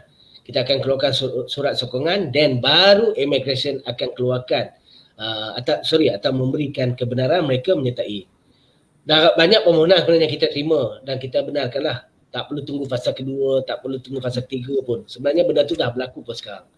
Sebab itu saya kata apa yang ada sebenarnya dalam pelan pemulihan ini lebih kepada unjuran kita ataupun sasaran. Tetapi kelonggaran itu akan diberi dari semasa ke semasa berdasarkan status semasa dan juga berdasarkan daripada keperluan. Kalau kata kita tak boleh, masa sukan Olimpik pun tak boleh kan? So that's why ada kelonggaran yang kita boleh pertimbangkan dari masa ke semasa. Okay, next. Okay, kita mungkin serahkan kembali kepada Tuan Ali untuk lain-lain perkongsian yang lain sebelum kita sentuh pasal inisiatif ni pula. Okey, Tuan, kalau kita tengok sekarang ni, kita jangkalah pasal keempat ni akan berlaku pada bulan 11 atau bulan 12 lah. Okey, mana-mana persatuan ke, mana-mana NGO ke yang berhajat untuk menganjurkan pertandingan ke aktiviti apa-apa pun, mungkin mereka dah boleh merancang bermula sekarang untuk menganjurkan pertandingan berkenaan pada bulan 11 atau 12 nanti. Betul. Tapi itu pun tertakluk kepada 3 perkara yang kita bincang tadi lah, seperti apa bilangan katil di ICU, vaksinasi. Tapi vaksinasi mungkin kita boleh kontrol benda tu. Cuma bilangan kes dengan katil di ICU tu mungkin di luar kawalan kita lah. Ya. Okay. Tapi kita percaya bila unjuran dibuat oleh pihak MKN dan pihak Kementerian Kesihatan tu, saya rasa tu jangkaan mereka lah. Okay. So mana-mana persatuan, mana-mana kelab ataupun badan-badan yang akan menganjurkan bolehlah memohon kepada KBS lah untuk menganjurkan pada bulan 11 atau 12 nanti. Okey, Tuan, tadi seperti mana Tuan cakap, KBS ni berkait rapat dengan persatuan ataupun orang kata berpisah tiadalah antara persatuan dengan KBS ni. Okey, di mana persatuan-persatuan atau kelab-kelab ni adalah sebahagian daripada baby kepada kementerian. Jadi, okey, apakah harapan Tuan lah untuk persatuan ni atau persatuan atau kelab-kelab yang ada di Malaysia ni untuk meningkatkan penglibatan masyarakat kita ni dalam kegiatan rekreasi lah di negara kita ni. Mungkin tak kira lah rekreasi luar ke atau rekreasi indoor ataupun outdoor activity.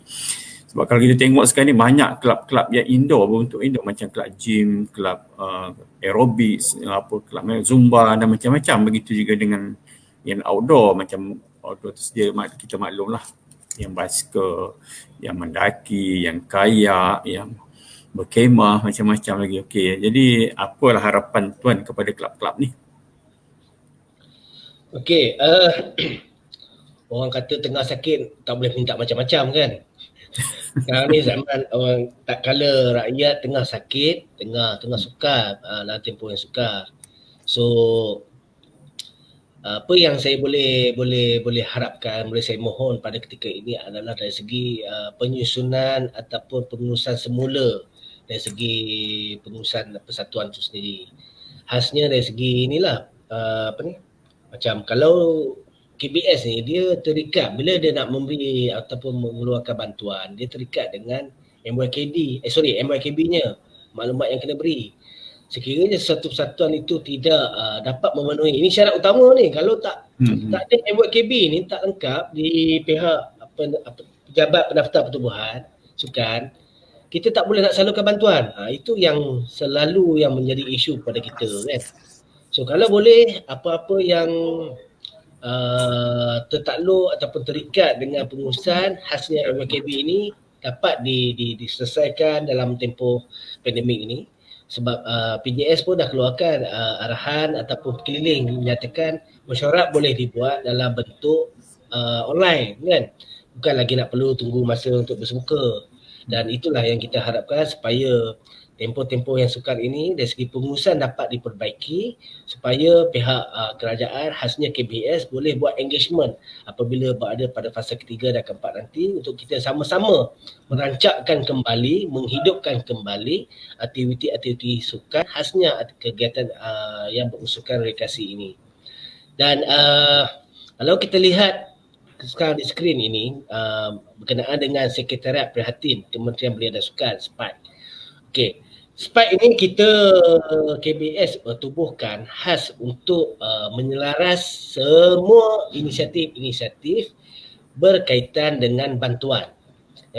Bantuan ni ada pelbagai lah. So saya ingin mungkin ada bantuan yang boleh digunakan, yang terkesan, yang boleh dipohon oleh pihak penggiat industri sukan khasnya sukan rekreasi.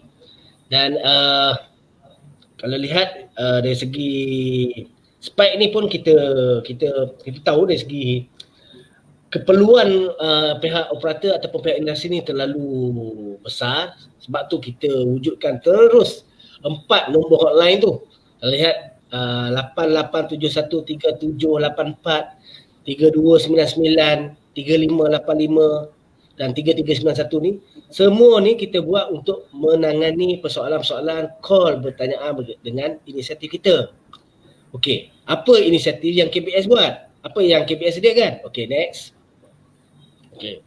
Dia ada 7 inisiatif yang saya boleh kongsikan. Mungkin ada yang berkaitan dan ada yang tak berkaitan. Inisiatif yang pertama adalah GPIS ataupun Geran Prihatin Industri Sukan. Sebenarnya tuan-tuan, maklumat-maklumat ni boleh diperolehi di portal ataupun website KBS. So saya kongsikan secara ringkas. GPIS ni merupakan satu inisiatif yang mana kita membantu, kita bagi grant bukan bantuan grant atau bukan pinjaman. Grant ni maksudnya kita bagi one off langsam. Dia dapat terus 3,000. Kan?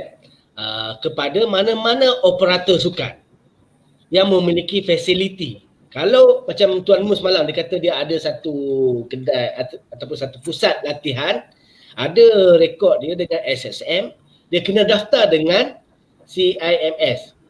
CIMS ni adalah satu sistem yang dibangunkan oleh MITI bagi semua syarikat-syarikat yang berdaftar, yang berunsurkan perniagaan. Okey? So apabila dia ada syarat-syarat tu, memenuhi syarat-syarat tu, dan dia boleh memohon bantuan one off berjumlah 3,000.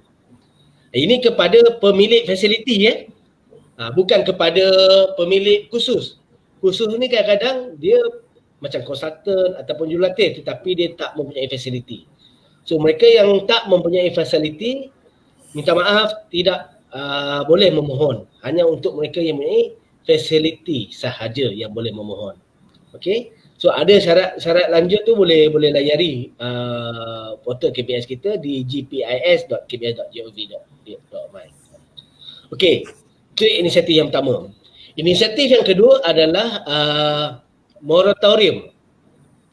Moratorium ni sebenarnya bukan satu bentuk bantuan yang baru. Sebenarnya dia adalah satu bantuan yang sama seperti mana yang diumumkan oleh pihak kerajaan melalui pemulih. So cuma di sini kita cuba bantu pihak-pihak industri dan dengan mengeluarkan bantuan khidmat nasihat macam mana nak memohon dan juga mengeluarkan surat sokongan. Sekiranya contohnya bantuan moratorium kan tak dapat, tiada sokongan, di reject oleh pihak MOF sebagai syarat-syarat yang tak lengkap. So pihak kita ada sekretariat industri sukan yang akan membantu pihak industri dari segi memenuhi kriteria-kriteria yang ditetapkan dalam permohonan moratorium. Okey, itu yang kedua. Yang ketiga. Okey, yang ini lebih kepada fasiliti-fasiliti yang di bawah KBS. Sekiranya tuan-tuan ada berurusan dengan mana-mana premis ataupun fasiliti yang di bawah KBS, sama ada di Jabatan Belia dan Sukan Negara, sama ada di Institut Kecemerlangan Latihan AILIT ataupun di Majlis Sukan Negara, tuan-tuan boleh merujuk dengan pengurusan tempatan untuk mendapatkan pengecualian 50% sewaan. Yang ini kita bagi sehingga Disember 2021. Maknanya 6 bulan lah. Since Julai sehingga Julai, daripada Julai sehinggalah Disember. Dan macam kalau di Kombes kadang-kadang ada yang kita panggil pusat ekstrim kan, ataupun upselling dan sebagainya yang disewa oleh sama ada persatuan ataupun oleh pihak syarikat, mereka boleh memohon pengecualian ataupun pengurangan sebanyak 50%. Okey. Inisiatif yang keempat, yang ini mungkin menarik kan. Tadi saya ada sebut dalam kita punya pelan pemulihan kita ni ada indikator yang membawa kepada mana-mana yang telah memiliki complete dose vaksin, dia boleh mendapat kelonggaran untuk melaksanakan ataupun melakukan aktiviti. Bagi inisiatif yang keempat ini, kita telah itu satu lagi, itu Sportivac. Yang ini adalah MyVac. MyVac ni sebenarnya lebih kepada kita memberi ruang kepada mana-mana pekerja kan, ataupun tenaga yang digajikan oleh pihak operator ataupun syarikat untuk kita selitkan untuk kita serapkan sebagai sukarelawan MyVac.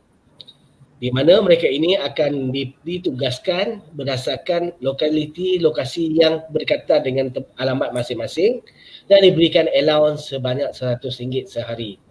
Tapi ada syarat-syarat lain lah untuk menyertai ini. Dan kota ini sebenarnya untuk MyVet ni permohonan dia dah besar. Dah penuh sebenarnya, melebihi daripada apa yang kita perlu.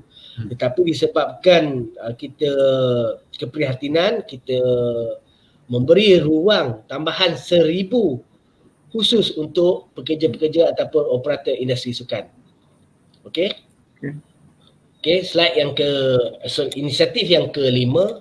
Yang ini berunsur pinjaman. Yang tadi grant tadi tu berunsur bantuan one off. So tak perlu bayar. Yang ini perlu bayar balik.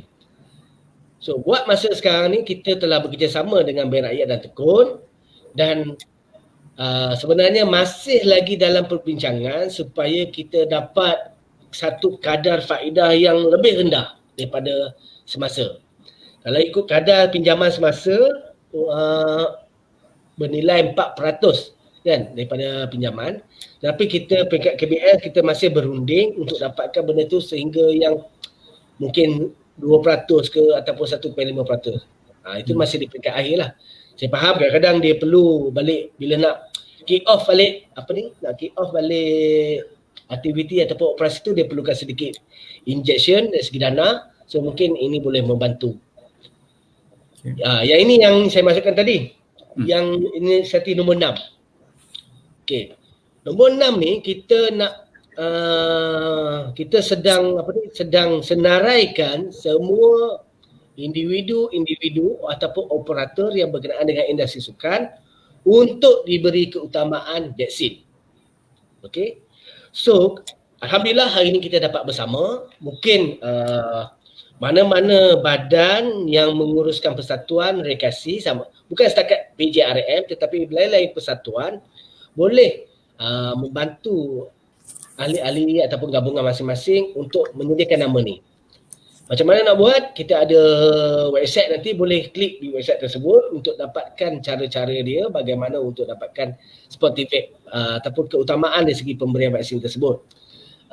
Selain daripada tu, mereka ini macam saya maklumkan tadi, kemungkinan kelonggaran akan diberikan kepada mereka yang telah complete dos vaksin untuk diberikan kelonggaran beroperasi ataupun melakukan aktiviti fizikal. So yang ini rebutlah peluang, mungkin peluang yang jarang-jarang diberikan. Kalau kita lihat beberapa sektor pun sebenarnya sekarang ni, saya ingat minggu lepas Menteri MITI Datuk Seri Azmin Ali telah mengumumkan bahawa pemvaksinan bersasar kepada pekerja-pekerja kilang. 2 hari lepas Menteri Pengangkutan mengumumkan bahawa semua pekerja-pekerja yang terlibat dengan industri pengangkutan awam akan diberikan vaksin. So yang inilah yang inisiatif yang KBS ambil, KBS bahawa untuk kita beri peluang dan ruang kepada semua penggiat-penggiat industri sukan, sama ada pekerja ataupun mereka yang akan terlibat sebagai atlet, diberikan keutamaan di bawah kluster sukan di atas nama inisiatif Sportivac. Okey. Dan inisiatif kita yang terakhir, yang ini mungkin ada yang berminat untuk mengikuti kursus-kursus jangka masa pendek yang diberikan secara percuma. Benda ni ada sijil yang dikeluarkan sama ada oleh ISN, MSN ataupun oleh pihak ILIT ataupun IKBN itu sendiri. Contohnya macam coaching foundation program setiap hujung minggu kan, ataupun yang dibuat oleh bahagian kemahiran, program golf service, mungkinlah ataupun sport massage. Ini value added persigilan yang kita berikan secara percuma untuk penggerak industri sukan ataupun masyarakat khasnya. Okey, dari segi inisiatif, 7 inisiatif ini, untuk maklumat lanjut bolehlah ke website KBS ataupun hubungi nombor-nombor yang saya kongsikan tadi di peringkat awal untuk mendapatkan maklumat yang lebih detail berkenaan dengan bantuan-bantuan yang boleh dibohon. Okey Tuan, kalau kita tengok pelbagai inisiatif yang ditawarkan oleh Kementerian Belia dan Sukan ni, KBS ni.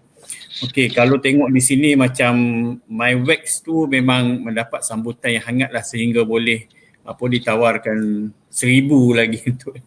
Okey, macam mana dengan inisiatif yang lain lah. Pakai contoh yang inisiatif yang dua yang pertama tu iaitu grant tu. Saya tertarik juga grant tu sebab sekali bagi terus tak bayar dan terus dapat terus. Okay. Dan yang kedua tentang moratorium tu, ada tak persatuan ataupun individu-individu yang mengambil kesempatan untuk mendapatkan inisiatif yang ditawarkan oleh KBS ni? Okey, untuk yang geran tu, just berkongsi saya kebetulan juga menguruskan bilik gerakan ni ataupun call center untuk Spike ni, bantuan inisiatif ni. Dan dari segi rekod kita, saya boleh katakan 80% semua berfokus kepada inisiatif yang pertama ini, iaitu geran prihatin ni. So maknanya kena cepat lah ni. Kalau lambat, tapi insya-Allah ada, pasal juran yang kita submit kepada Kementerian Kewangan dari segi jumlah dana tu sebenarnya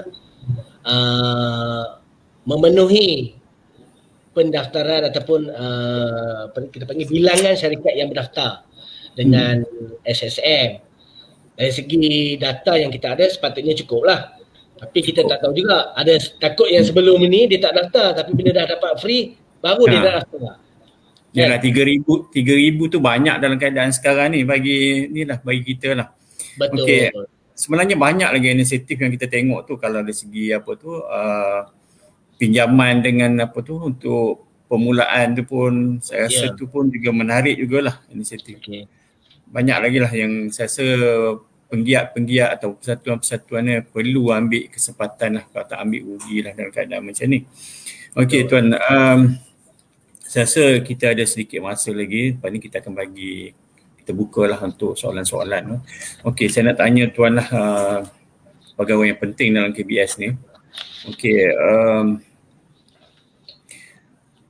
Okey, apakah pesanan Tuan lah kepada penggiat-penggiat sukan rekreasi, persatuan-persatuan rekreasi sepanjang tempoh PKP atau MCO ni, terutama sekali di Pasar 1 dan Pasar 2 lah.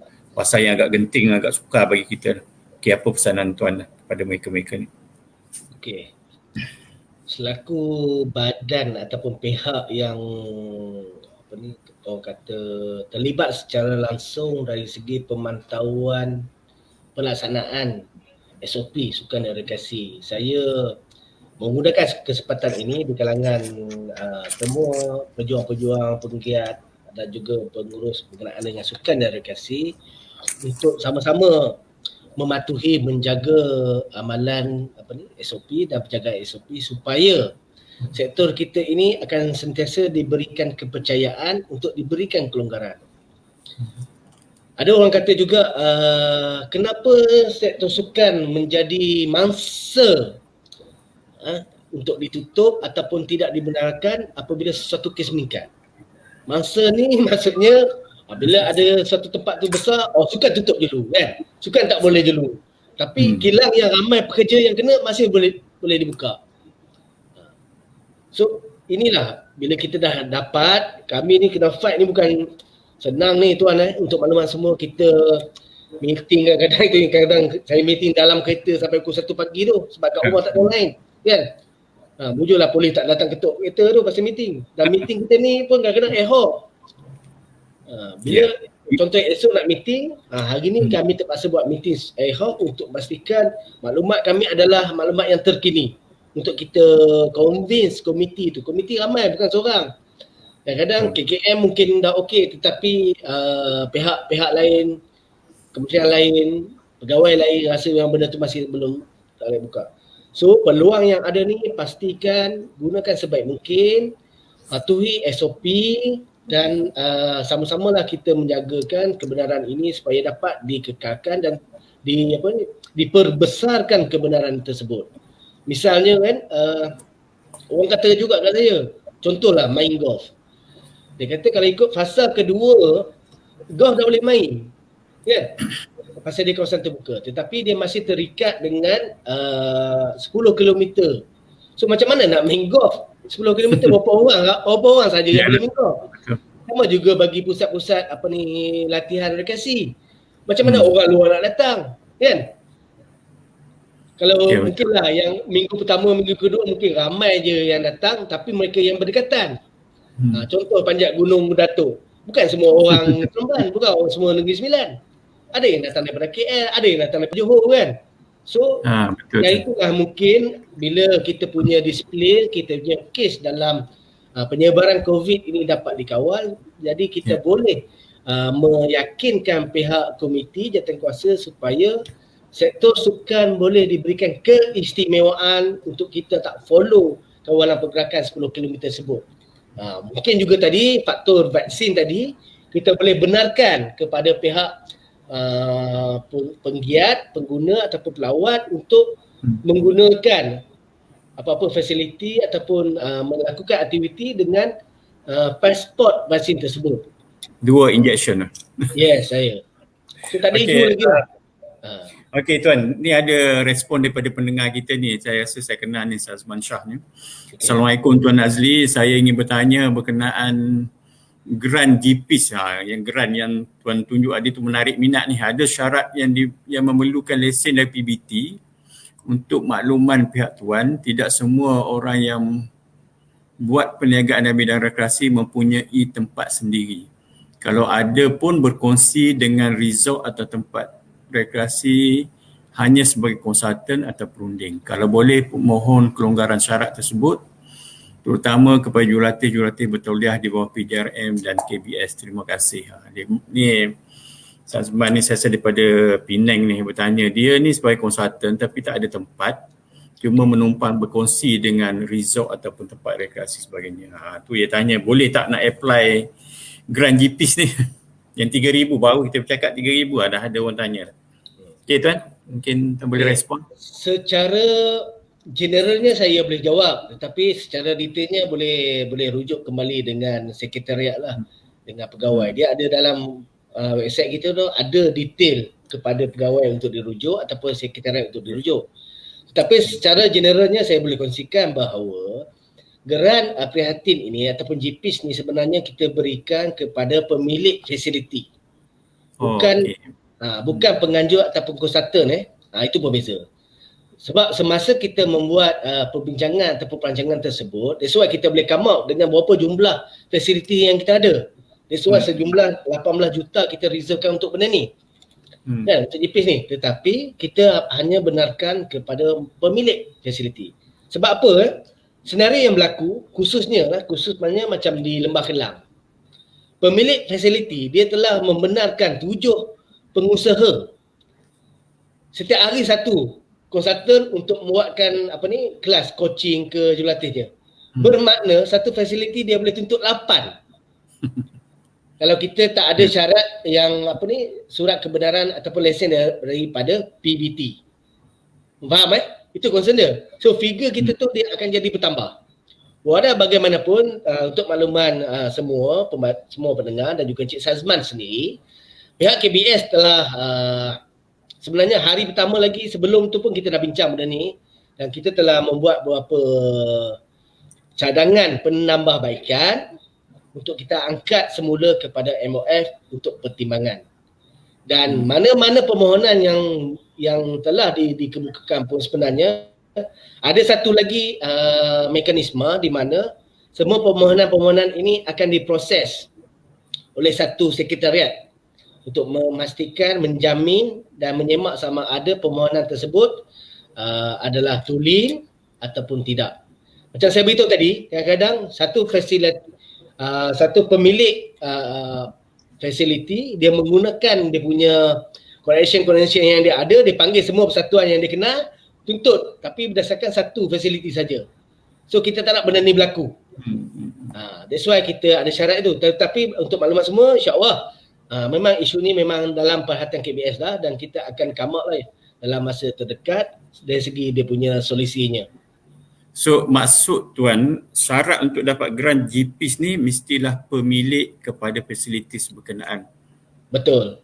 Itu syarat dia lah. Sebab dia perlu dapat satu CJSSN, satu lagi PBT. Kalau dia bukan Lagipun, pemilik tu, macam mana dia nak dapat PBT punya ya, endorsement tu? Surat tu. lagipun bila dia berdaftar dan pihak KBS boleh kira dah berapa pemilik-pemilik ni berbanding dengan Betul. konsultan. Okey. Betul. So ni ada soalan kedua lah, saya pun tak tahu daripada Nojan ni. Okey, salam, kenapa tidak ada penjelasan dalam pelaksanaan SOP di antara agensi kerajaan, contoh MKN melalui KBS keluarkan SOP untuk sukan dan rekreasi boleh berkumpul dan melakukan aktiviti dengan protokol yang telah ditetapkan, tetapi ada agensi kerajaan lain terus tidak membenarkan aktiviti tersebut dilaksanakan. Kenapa mereka tidak bersama mengikut SOP MKN? Tu soalan dia. Panjang soalan dia tu. Tapi Okey. dia Ini daripada tahun lepas saya menjawab soalan ni. soalan yang sama. Dia macam ni, saya nak perjelaskan. Bukan kita kalah ataupun kita lemah dari segi penjelasan. Sebenarnya mana-mana kuasa yang ada pada agensi persekutuan masih tertakluk kepada kuasa kerajaan negeri. Ya. Contoh tadi you sebut pasal sukan lah. Ini saya nak cerita pasal general. Apa-apa SOP berkaitan dengan agama misalnya. Kita di peringkat federal ni kita boleh setkan satu garis. Macam tadilah. Pelan pemulihan fasa 1, fasa 2, fasa 3, fasa 4. Tetapi di peringkat negeri untuk kuasa agama yang menentukan nak follow sama, nak ubah ataupun tak nak follow langsung. Itu tertakluk kepada jabatan agama ataupun sultan negeri masing-masing, raja negeri masing-masing. Itu kuasa. Dari segi pelaksanaan pula SOP ni ada yang boleh, ada yang tak boleh. Masa tadilah bila saya kata, contohnya taman awam, pihak berkuasa tempatan. Dalam SOP kita jelas, mana-mana taman awam tertakluk kepada pihak berkuasa tempatan. Sebab ada setengah taman ni dia terlalu crowded, kecil sangat. So apabila kerajaan negeri melihat mereka tidak dapat mengawal penjarakan dan pergerakan orang ramai, that's why mereka tutup. Pada satu ketiga, Menteri Wilayah mengumumkan bahawa taman-taman awam di wilayah Persekutuan Kuala Lumpur dibenarkan untuk digunakan. Sebab dia kata mental health untuk warga Lembah Kelang ataupun KL khasnya perlu untuk beredah sebab mereka berada di satu kawasan yang terlalu padat. Duduk di kondo, jumpa dinding, jumpa kereta je, jumpa orang keluar-keluar rumah, jumpa jalan.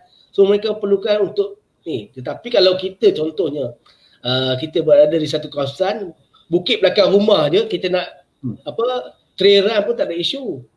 So yang itulah yang kita katakan kelonggaran dari segi kuasa kerajaan negeri ataupun pihak berkuasa tempatan.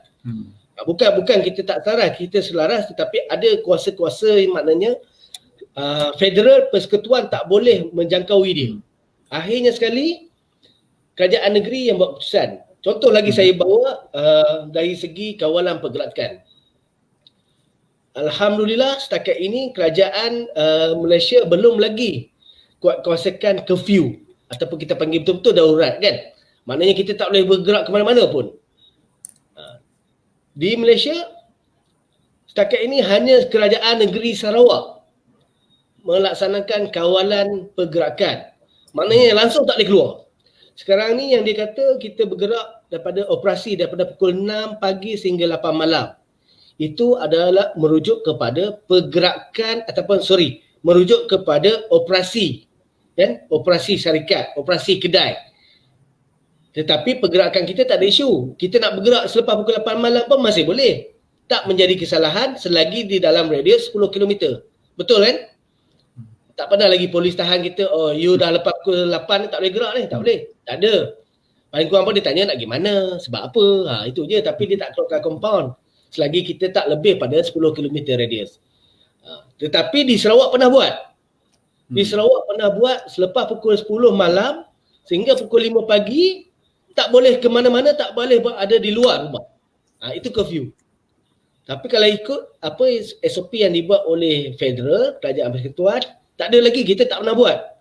So far Kelantan, Terengganu, KL pun masih tak pernah ada larangan untuk kita bergerak.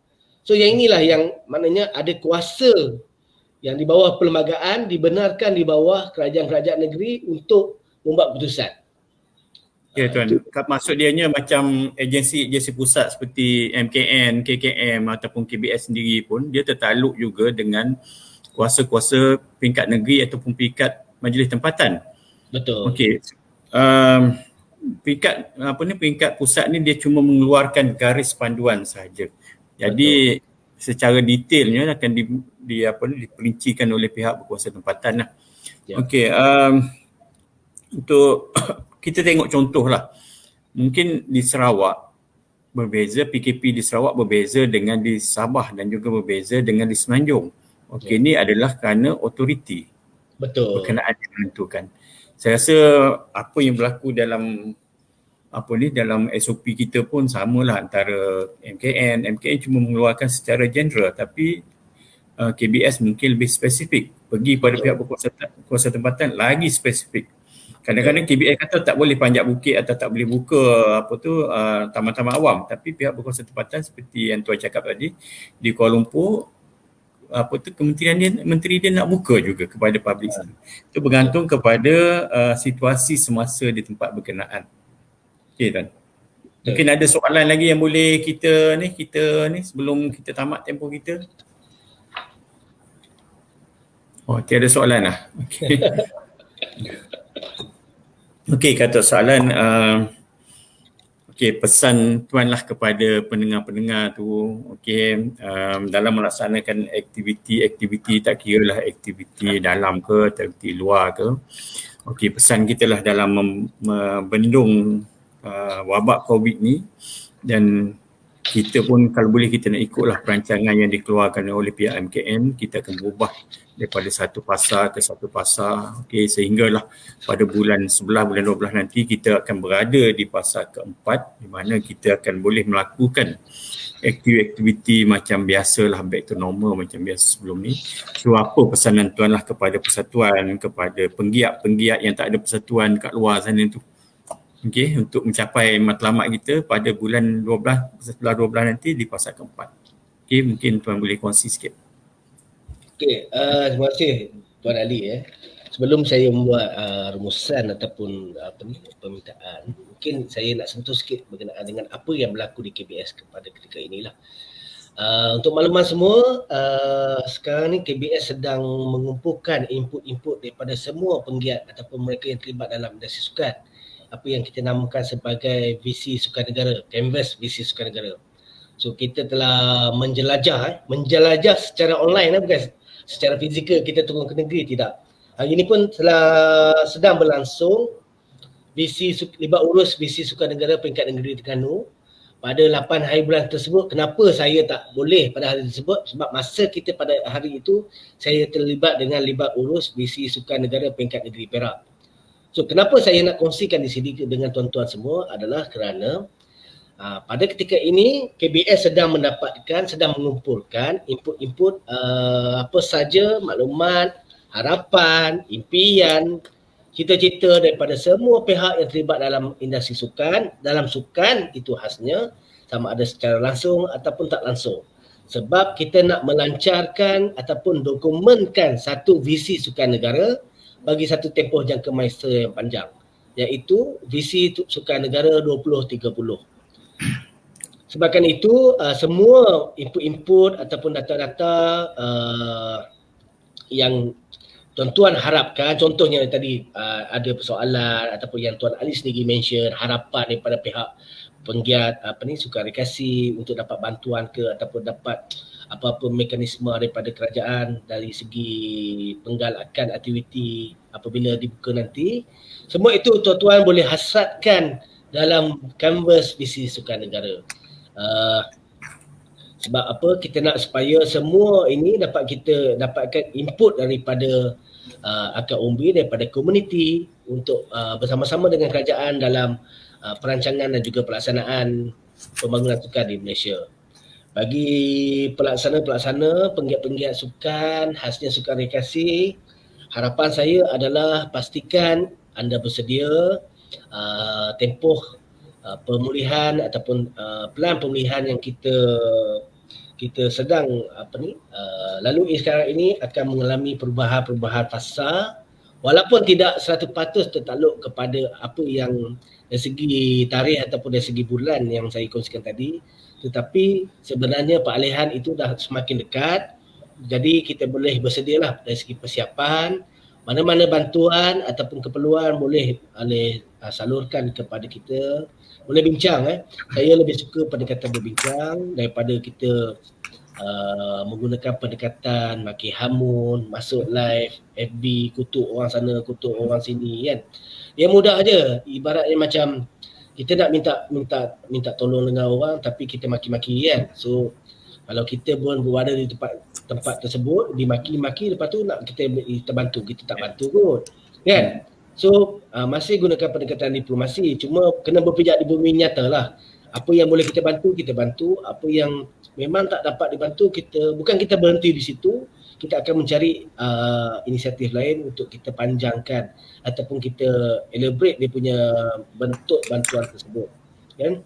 Dan saya punya harapan juga supaya perancangan saya bersama pihak PJRM lah khasnya dalam mengeluarkan SOP khusus bagi aktiviti sukan dan edukasi dapat direalisasikan. Begitu juga dengan dari segi modul-modul dan sebagainya lah, insya-Allah.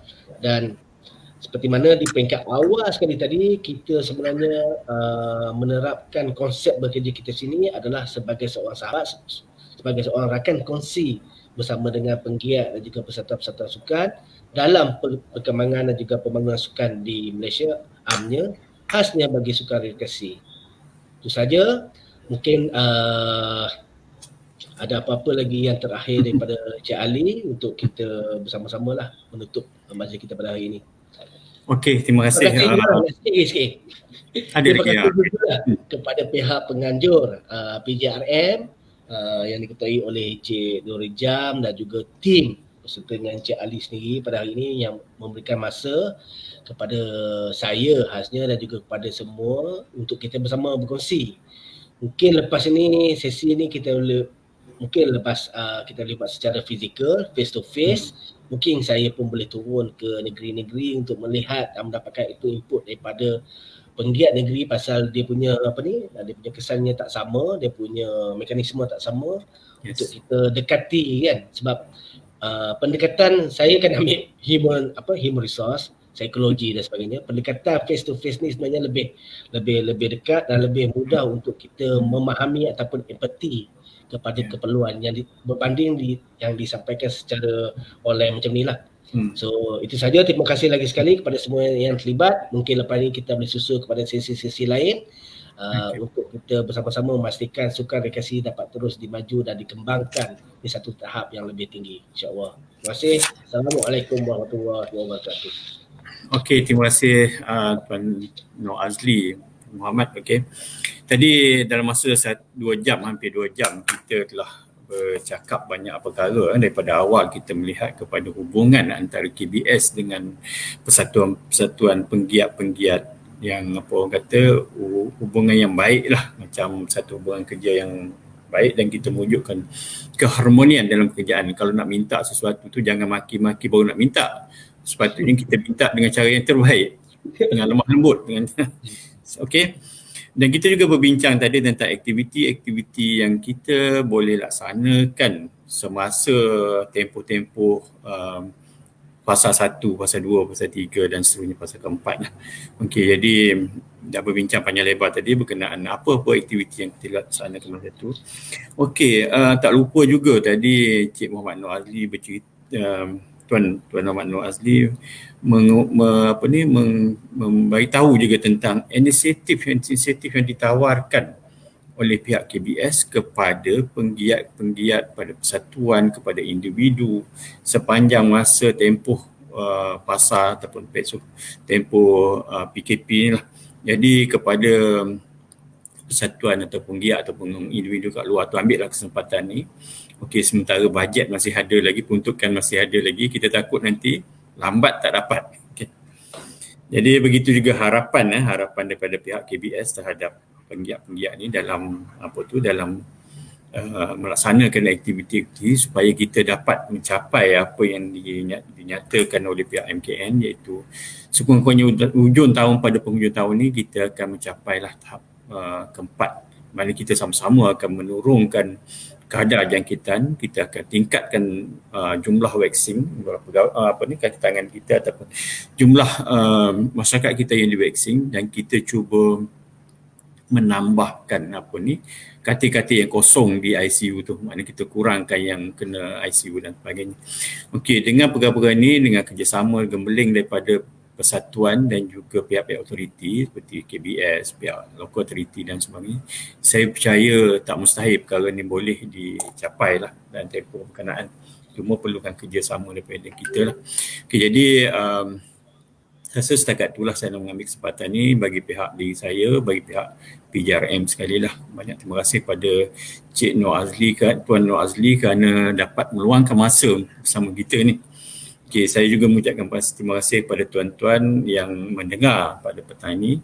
Mungkin ada kekurangan, ada kesilapan daripada saya minta maaf banyak-banyak lah. Mungkin kita pun bukan biasa di online gini, kita lebih touching kalau kita dapat berhadapan face to face sambil berborak-borak, sambil cakap-cakap. Tapi bila di atas talian ni kita rasa macam kaku sikit lah, masa macam terikat sikit. Okay, saya pun tak biasa dengan benda-benda yang berteknologi gini, so saya minta maaf lah sekiranya ada kekurangan, kelemahan pengendalian sesi ni. Jadi saya serah balik kepada teknikal kita, pada Cik Dolah kita lah. Okay, Cik Dolah, silakan. Terima kasih tuan.